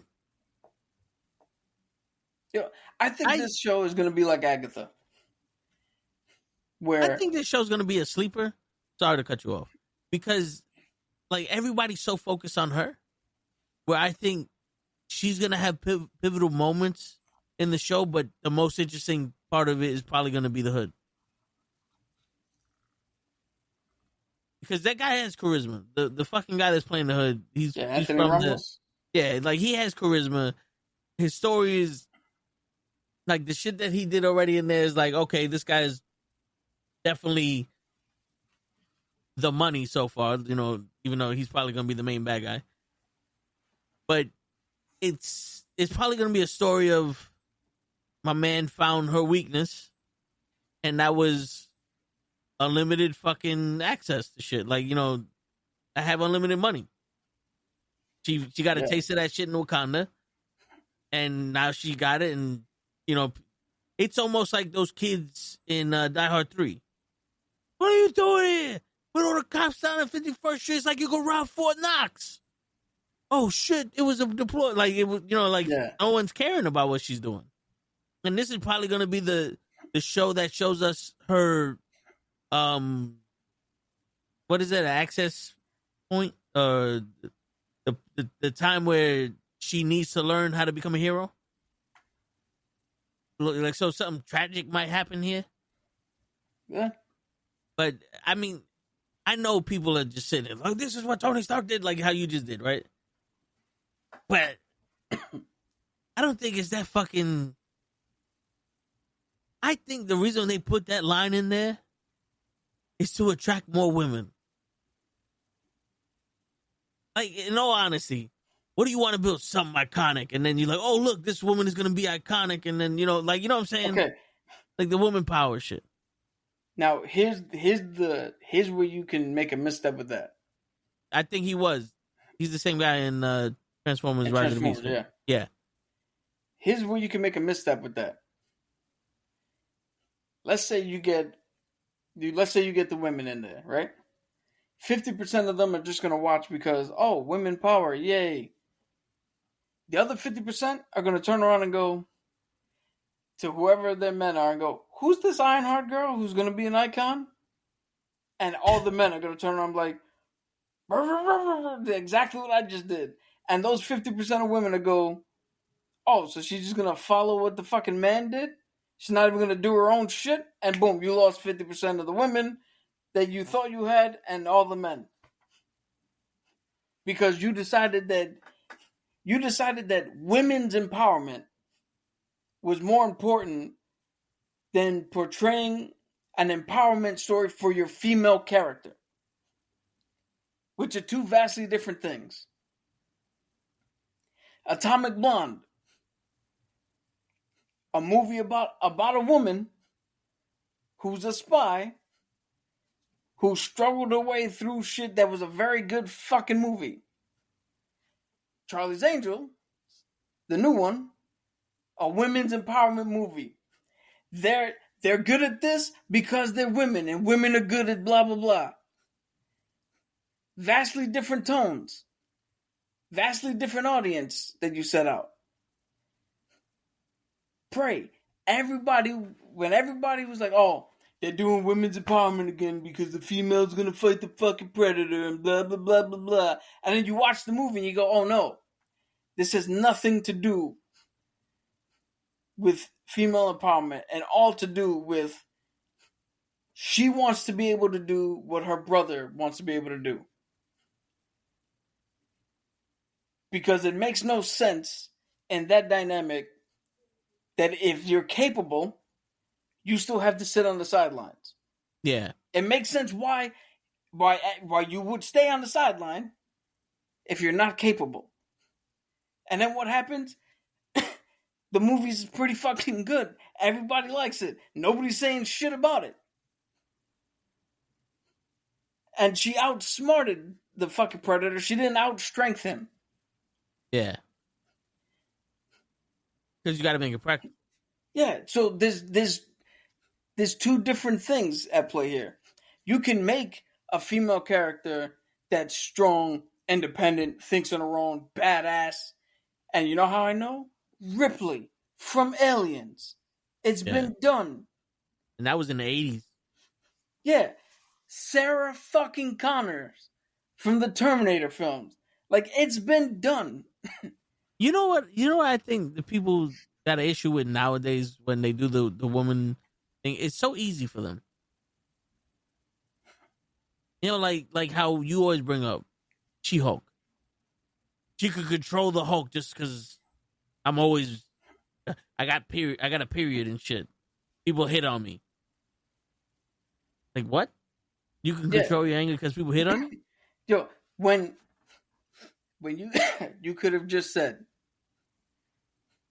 Bruce had so much shit that's buried underneath that he's never resolved, that his rage becomes uncontrollable. He's the Hulk. Jennifer is a well-adjusted fucking human who has dealt with all of her shit and is just dealing now with the normal day-to-day shit. So when she transforms out of anger, she doesn't lose control because there's nothing that's bubbling underneath that's like, I want to fucking take over. There's nothing there doing that. You didn't have to do, because here's the fucking stupid shit. There's no Ed Kranepool in her. Yeah, here's the stupid shit, right? You guys know how I feel about the character of Jennifer. Yeah. And the actress who plays She-Hulk. Yeah. Right? You can't tell me I know how to control my anger because I'm a woman who gets catcalled and harassed and all this other shit, at the same time telling me not a fucking man in LA wants to date her. So who's doing this? Who's doing this to you? Jesus. And then turn around and show us that somebody fucking did the shit that she said. Just brush over it. What's in this hand? Sexual assault and stealing of blood. Out of here. This and here I got twerking with what Megan the fucking horse or whatever her name is. Yeah, Julie Roberts. Because it was even easy for Siri, to be honest with you. Like with the Dora Milaje, even though they're the trained, like the best trained fucking fighters in the world, they beat the shit out of fucking Falcon and Bucky and Walker, two super soldiers and the fucking and Falcon. Like they beat the shit out of everybody, right? But then when it came down time to fucking fight aliens, who was saving the Dora Milaje?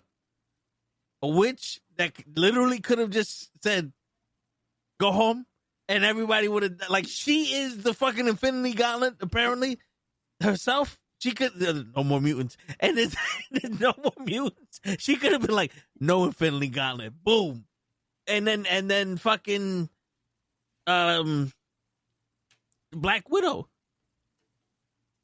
Like every time the women saved each other, it was the easiest shit in the world, right? But then Thor comes, bring me Thanos, and he got a brand new weapon that's killing everybody by itself, and he still gets shadowed by 45 people, and he fucking stabs Thanos in the heart. And what happens? Should have aimed for the head. Boom. He still fails. Yo, that's the shit that's the thing that I don't understand. We grew up in a household, right? And we've said this before, where our mom made more money than our dad. That never was an issue. That never precluded our father from being the male figure, from teaching us how to be men, from teaching us what the fuck to do. That never ruined the relationship. That never, I mean, at least in front of us, we never saw major fucking issues and shit. But that never soured anything. Yeah. Because my mom was Miss Independent. Right? She had traveled the world on her own. She did everything she ever wanted to do. You couldn't tell her shit. People tried. But when it came to the unit, the family unit, there was no independence. There was the family unit. If it was something that me and Vin needed, she went into attack mode for us. Not for herself. Like, there are proper ways to fucking tell stories no matter who you put in the fucking lead. Because the hero's journey is the same. The hero's got to find out what they can do. They got to find out what their purpose is. They have to struggle. They have to gain some arrogance. They have to lose horribly to show them that they are not the end all fucking be all. And what it really takes to do this has nothing to do with your ego or your fucking fame or any other superficial bullshit. You actually have to put on the fucking work boots and do the work. And then it's earned at the end when they finally overcome the fucking villain. Yeah. Because you went on the journey with them. And that goes for you could put anybody in that role. What's the movie? I gotta look it up. What's the movie with Charles Bronson? Death Wish, I think. It's where he is like in what do you call it? There's a few of them, but mostly he's in an apartment complex, and gang members are fucking like messing with the people and the tenants there. So then he has to fucking man up and take everybody out. Right? He's a former military or some shit. Let's see, Charles. Death Wish. So there's Death Wish, Once Upon a Time in the West, the Magnificent Seven, Death Wish 3 and 2, the Great Escape, it's the Mechanic.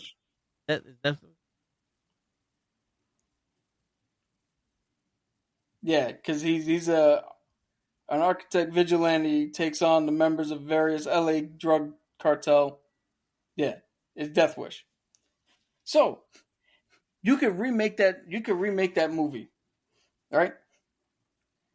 And put who's the actress from Orange Is the New Black, the transgender woman.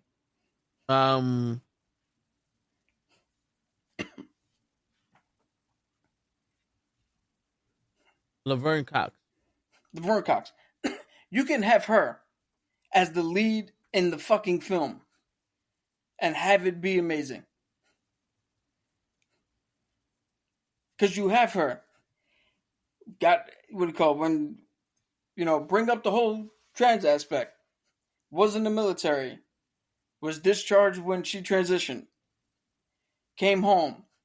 Everybody see you put the fact that everybody is getting on her for her being different and her being trans, but you don't make it you don't make it the only thing about her. Yeah. Right? She's a fully fledged out 3D character, 3-dimensional character who's trying to make a difference. Moves into an apartment complex.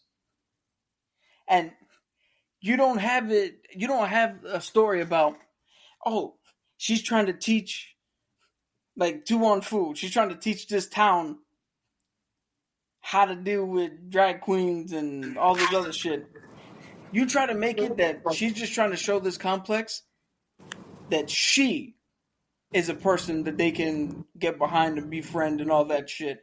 And through that friendship, everybody's like, okay, so maybe this LGBTQ plus thing isn't as scary as I thought.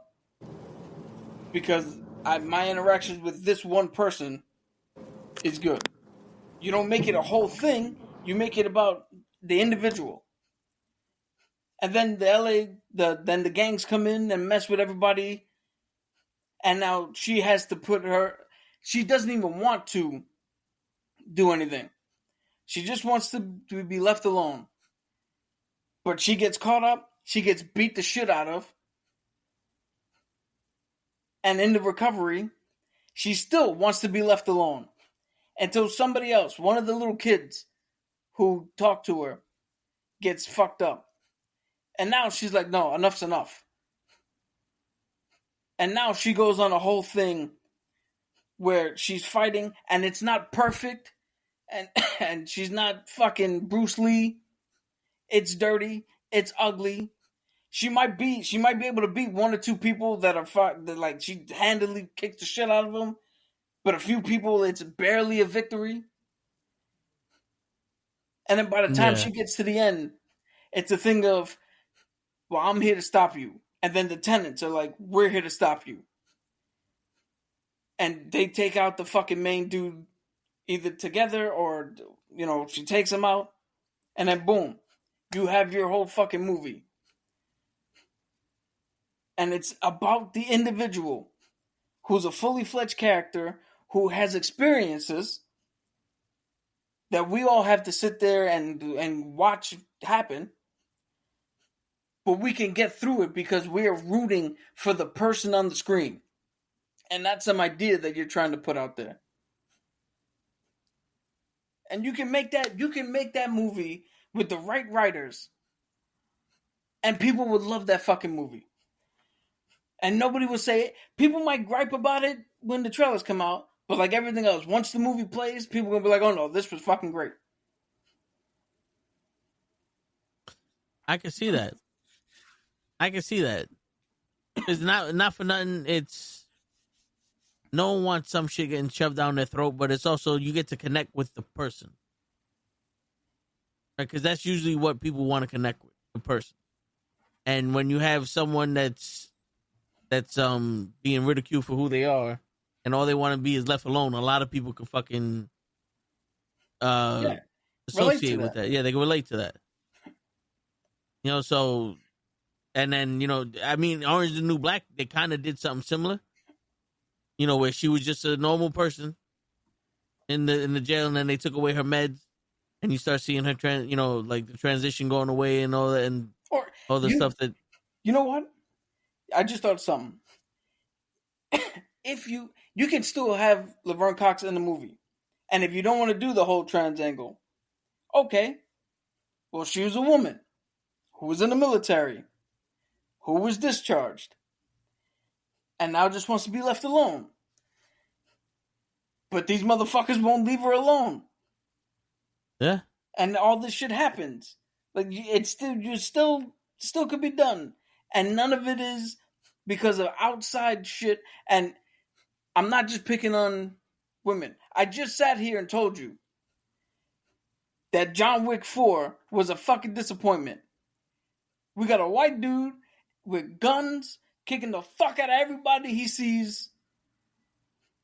An entire movie of action. And I'm sitting here like, all right, this is too much. Too much killing. Yeah, he's getting. Come on, he got hit by a car. He got flung down the stairs 50 million times.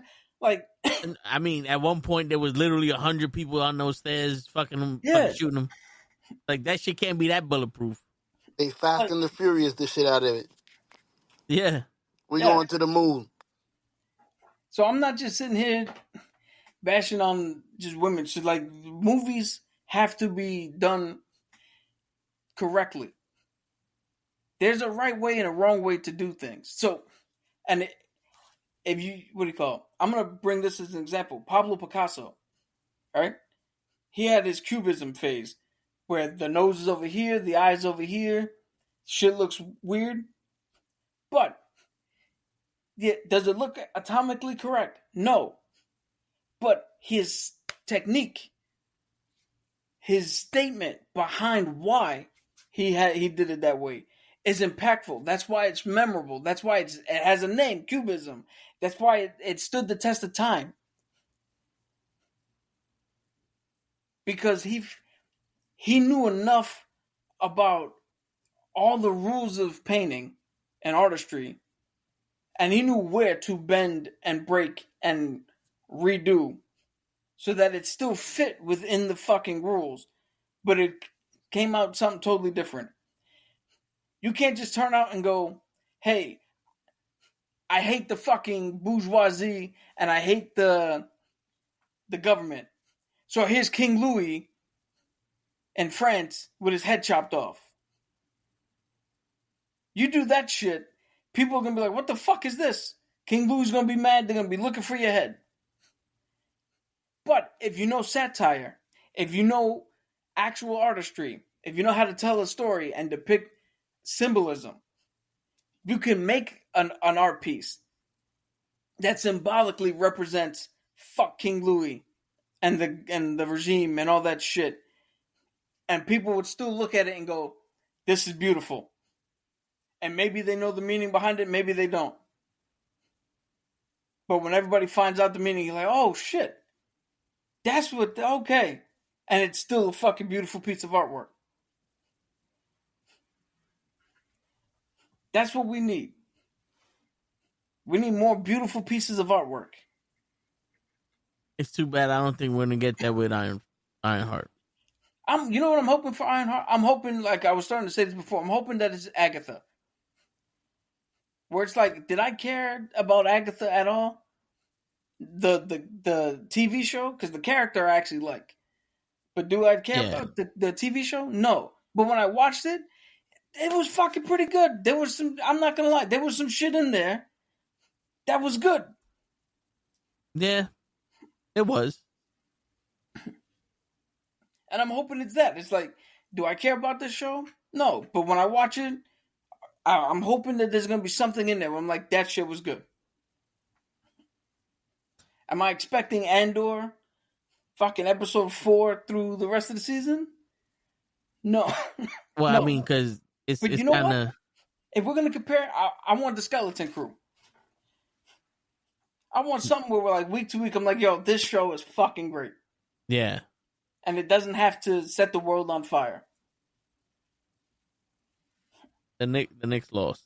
Yep. But yeah, I mean, that's all we're really asking for. It's not hard to just fucking make a show with a story that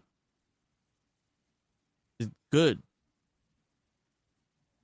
You know, it like, how many times did we ask for that? Whether it's wrestling or fucking movies or TV shows, boxing, like something's like, they're already getting mad at Ironheart because now I'm making something. So now you're the next Iron Man, right? And what the fuck did you do? You just made some shit that discovered vibranium, and you made a suit out of nowhere. So let's make this shit. Let's get this part. She's a college student with a high intellect. And what, like a mechanical engineering shit is something because she could put shit together. Some shit like that. And then she runs into somebody that has unlimited money, and she makes a mech suit. So let's just go this route. You don't read the comments, you're just seeing the show, right? Mm-hmm. Now, if you watched Wakanda Forever, you made a mech suit with the vibranium shit. That's how she helped out the Wakandans. You learn from Siri, who Siri was trying to duplicate a fucking plant that gave powers to the Black Panther from nothing, from DNA that her brother gave her. Then she found vibranium from the Moor, and she was able to replicate it and gave herself powers. She created all that suit. She has all that shit with the flying planes and shit. I guess deep down inside, if you really wanted to do the whole thing, where she's not a woman. I mean, it's not that she's a woman that we dislike. It's the fact that it's like you have a genius, and they made it a suit. And everything everything that could be used right now, you gave us another Iron Man. Yeah, when we have roads. Yeah, that's the thing. That again, that's the shit. That's why for me, the iconic line makes no sense. I want to do something iconic. It's like, yeah, but you're just doing what he did. You're doing not only the thing that he did, but you look like this guy. So you're doing what he did, but looking like the other guy who did the same thing that this guy. Like, you're not doing anything differently. Yeah, which, in all honesty, we had another Iron Man with Spider-Man.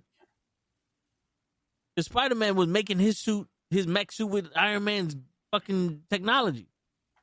And the funny thing was, it was Iron Man smart enough to know how to use the shit without anybody showing him. And it wasn't even about his intelligence. It was just the fact that he was a kid ready to risk it all to save a bunch of people from some shit he don't know what's happening. Iron Man said, I need help. He said, all right, I'm there. He stood toe to toe with Captain America. This woman made a suit. Now, there was 2 other suits in that movie. Dora Milaje, the former Dora Milaje, got that second suit. And it was Siri who took the Black Panther fucking shit to fight no more. Yeah. Because if you think about it, every time Spider-Man is helping Tony Stark, he's holding a boat, a fucking tanker together with his webs, or he's fighting Thanos,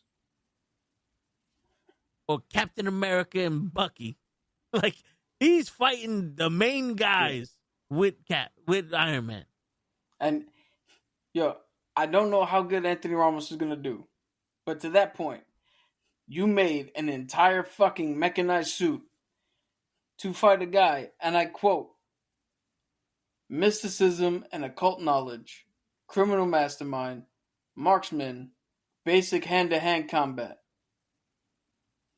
And you need an entire mech suit tank to take on a dude with guns and basic hand-to-hand combat skills.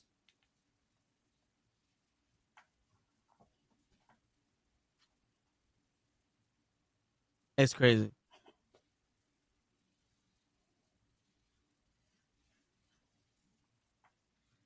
What up, show? What's up, my peoples? I wanted to warn y'all, I can't really hear you because I don't got no headphones, but fuck it.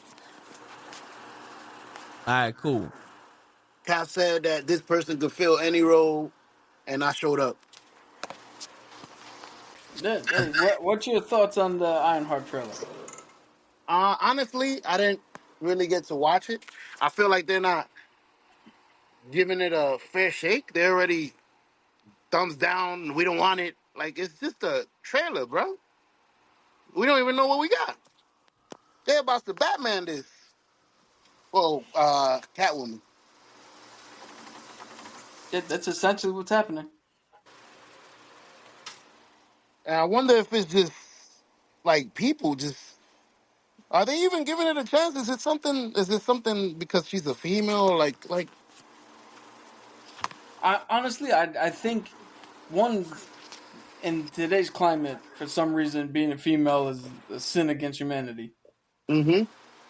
But two, I think it's just if anybody was gonna pick up the mantle of Iron Man or some sort of Iron something. Yet again, they skipped the guy who should have. It should have been James Rhodes. It should have been War Machine, Rhodey. So you already have a fan base who's like, you skip Bucky for Cap. Now you skip War Machine for Iron Man, and you gave it to two people who had nothing to do with the original person and are lesser versions in everybody's opinion. I think that's where the main I think that's where the problem was going to lie, regardless of it being Riri Wilson or somebody else. Yeah. Got it. I usually turn off my camera because I'm putting my phone to my ear. All you gonna see is the sky. I hear that. I mean, yeah. Because a lot of people were sitting there, they had a problem with Falcon being Captain America. I don't think it was because he was black. I think it was because Falcon was like a fucking C, D tier hero. Yeah, he was some dude who Captain America ran into on a run. Bucky was this man's lifelong friend. Yeah. I hate that y'all do that. He has the same powers. Matter of fact, he got more powers than Batman. And Batman Who? survived for all these years. Who's got more powers than Batman? Captain America. Them wings is a lot more powerful than a boomerang. He don't have. All right, in the comics, he don't. That's not his shit. Oh, Like okay, he's okay. got regular wings. They're not vibranium from Wakanda. Okay. I thought we was going movie-wise. Movie wise, dude. Movie wise, when's the last time you seen Batman break a rib during a fight? So why can't Captain America be the same? They got the same gear. It's just a bodysuit. No, motherfucker. I'm agreeing with you. I'm Uh, saying Batman does better than what, like, Sam's not outshining Batman. that's what I'm saying. And Batman got less. Batman has more. Say that again. The Batman has more.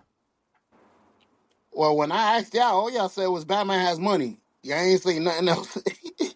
Well, that money Yo, gives him more. He has all the technology, all the gadgets, all the preparation. He has the files that come with fucking people. He has a big corporation where he can buy whatever the fuck he wants. He has there's a kryptonite in textile his factory making his gear. yeah. Like, He has kryptonite in the back of in one of his fucking pockets on his utility belt.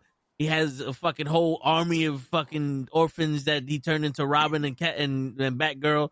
He has Alfred, who's also a fucking military expert mind that grew up with him. He has Ra's al Ghul, who fucking taught him how to fight. Fucking Lady Shiva, who's the best fighter in the world, that taught him how to fucking fight. What does Falcon have? I want Heart. y'all to check the net worth of Wakanda, because y'all talking about money. I think they rich.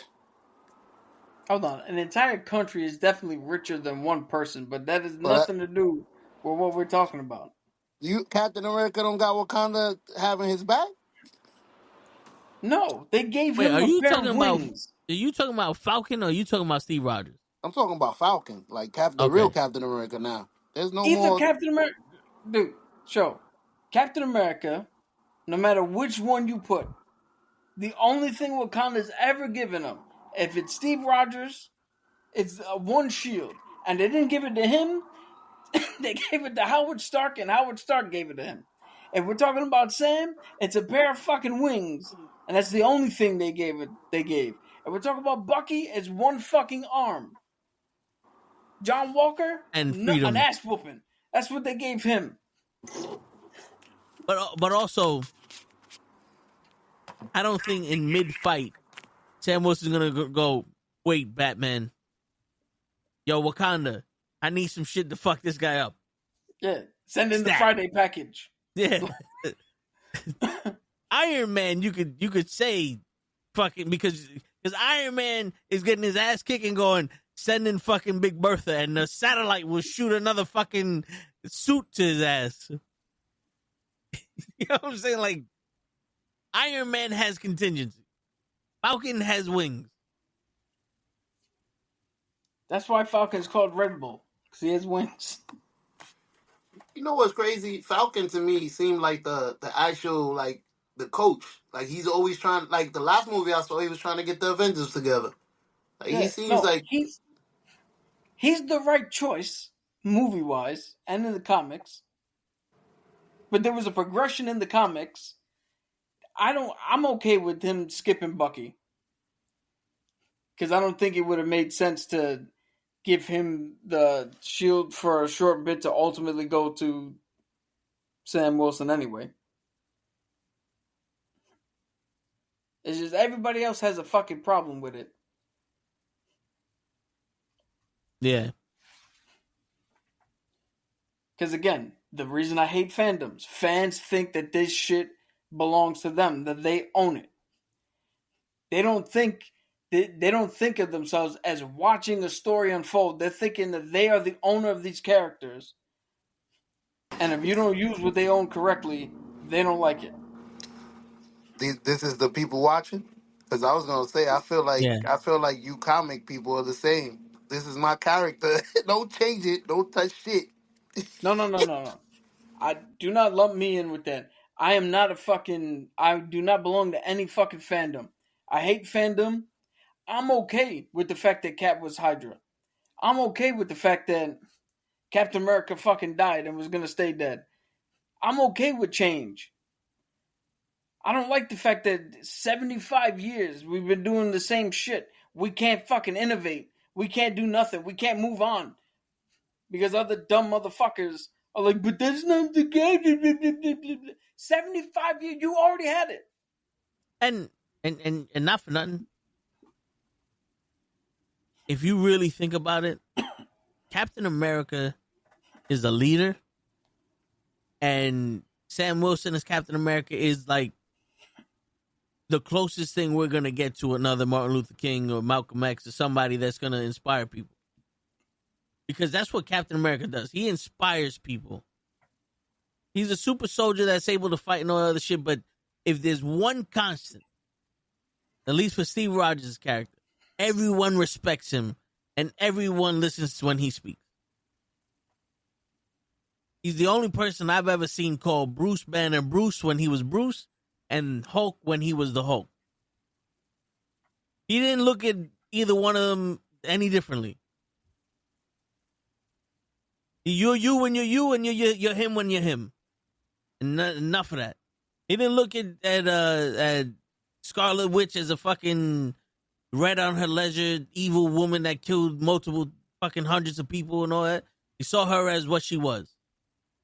A fucking member of his team. Same thing with Sam Wilson. Wait, you talking about Scarlet Witch or Black Widow? Both of them. It was Black Widow.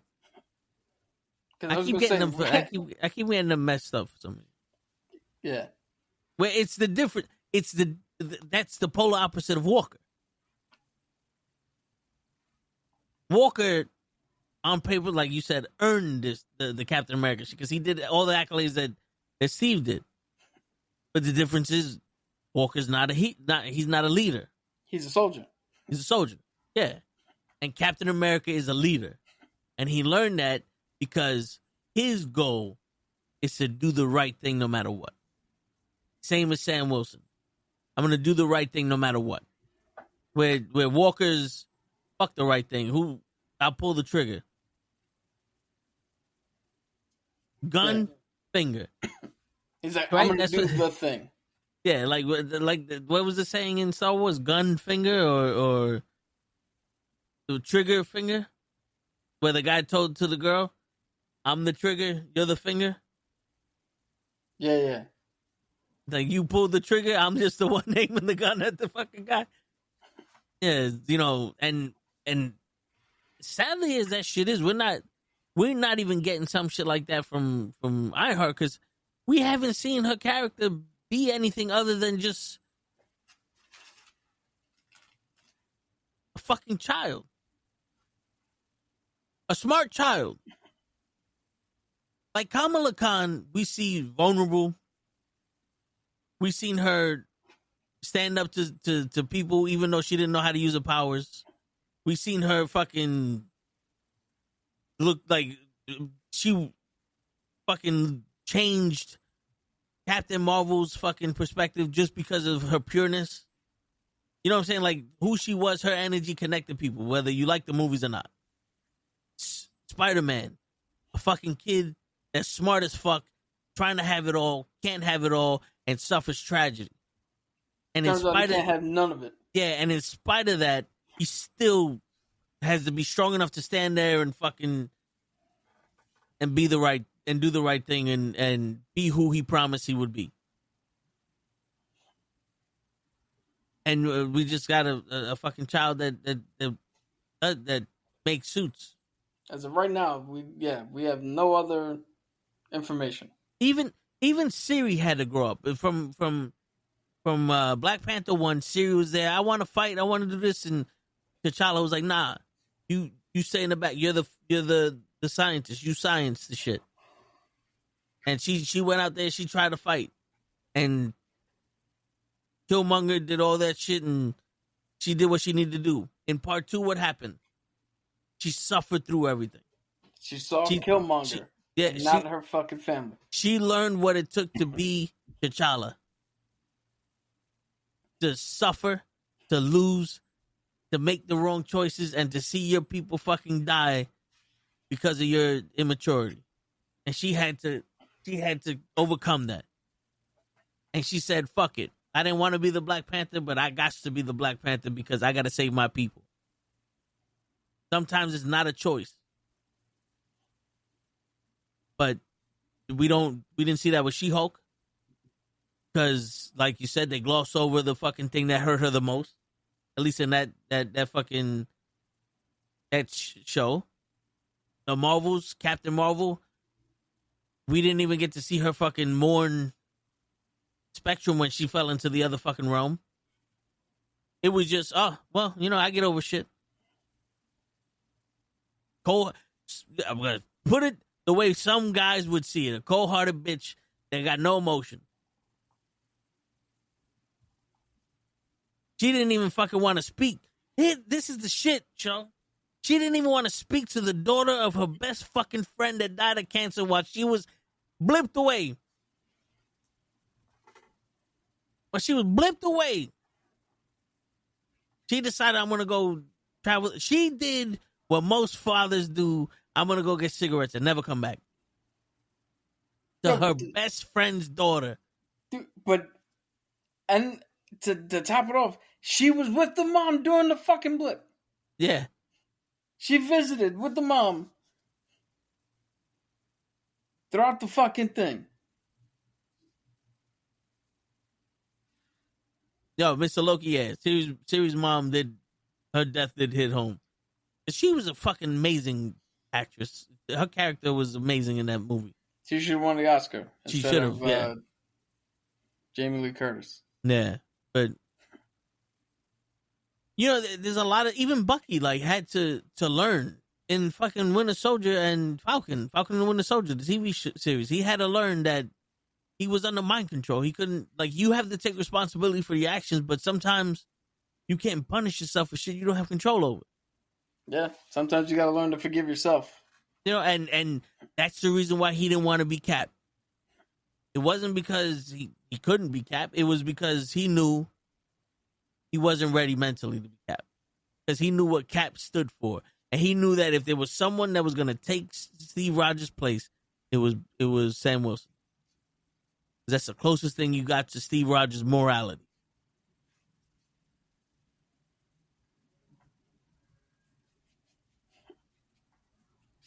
Shit, fucking Yelena. We saw her grow. We saw her at her peak. We saw her at her downfall, and we saw her at her rise. Fucking the Guardian. We seen him at his peak, at his lowest, and we seen a man that had nothing and gave everything. This man had nothing and gave everything to Yelena. It was almost like he was saving the nothing he had to give it to Yelena. Yeah. That's not even her father. That's not even her real father, but because they were on missions together, he loved her like a daughter. He was a better father than most fucking people. He was a better father than Walker. Yeah. And we even saw Walker fucking come to step up when he needed to. Yeah. We seen a man go from being a loser, drug addict, junkie, bottom of the barrel, to becoming a god and realizing he became a god, and then that shit went out of control, to learning, you know what? Maybe all I need to do is have a little confidence in myself, or a little, you have someone there to show me that, yeah, you know what? I fucked up, but I'm not, it's not the end of the world. There's still people that care about me. You know? Where are those things? Because, like we said, fucking Marvels. Oh, I know I blew up your planet, but, you know, you could go live with the Asgardians. I know she went to another dimension, but fuck looking for her. Because I can't tear a hole in the fucking dimensions. I'm just gonna live in a house that she used to live in. Or the biggest fucking thing. This is what really turned me off. It's the Marvels and Secret Invasion. You said you were gonna find us a fucking planet. You haven't done so. It's been 50 years. Nobody has done shit. Oh no, it was in the 90s. So 30-something years. You haven't done shit. And we go to the Marvels, and immediately there's a fucking planet for Skrulls. Yeah. Which gets destroyed again. And what does she do? Yo, we gotta save everyone. Nah, one or two maybe. Oh, but and everyone. And the best part, why does this bitch hate me? You destroyed her planet. I was under mind control. They don't give a fuck. Well, what do you want me to do? Why don't you reignite the sun? For what? They need it to survive. How? Bitch, you're fucking cosmic energy. Oh shit, you right. And then that was it. Like, that was the movie. Like, if you did the Marvels in a minute, that was the movie. You know, honestly, that was the fucking movie. And again, it's just easy. It's just easy. But in Civil War, what was the consequences of Civil War? The Avengers broke up. No one won in Civil War. No one won in Infinity War. And we barely survived in fucking Endgame. We barely survived in the fucking Avengers 1. The first Avengers. Barely survived in Age of Ultron. No one's winning, and we're surviving, and we're ending the threat, but no one won, and there's this tragedy after tragedy after tragedy. And it's straight out, the only thing I can do is sit here and fucking fight. And hope for the best. But then, nope, I won, because I could rewrite the fucking story. That little shit that happened earlier, and fuck that. I'm the woman now. Oh, this woman risked her life and destroyed and ripped the fabric of the fucking cosmos. She ripped the fabric of the cosmos to bring her planet back to life, and all you needed to do was run into the sun and fart? Think about it. Which begs the question. You went to liberate them by destroying the Supreme Intelligence. By your own account, you went in there, destroyed the shit, and just left? Yeah. That'd be fine. And then Eternals. The woman hero there. We'll just turn this motherfucker into vibranium. No, into animanium. You're turning a god into animanium. This shit don't have like self-defense mechanisms. Or like it gathers the intelligence of the population of the planet and has none of its own when it's being born. Like, you just turned it. All right, cool. How can we have unlimited power? I don't have enough power to turn this bitch into animanium. Oh, no, we can give it to you. Since when? You didn't hear Ashram before? What? Wait, we're gods that came here to sit here and watch fucking these people be stupid. And then we're happy about it. And then when it's time to save them because they're special, we're going to turn this motherfucker into animanium. Okay, cool. And then Ashram comes and is like, why the fuck you did that shit to my nigga? Because these people are special. Well, I'll be back. Judgment Day is upon you. What? That's fucking convenient, ain't it? But if a nigga did that shit, the planet's destroyed. If the Fantastic Four did that shit, the galaxy's destroyed.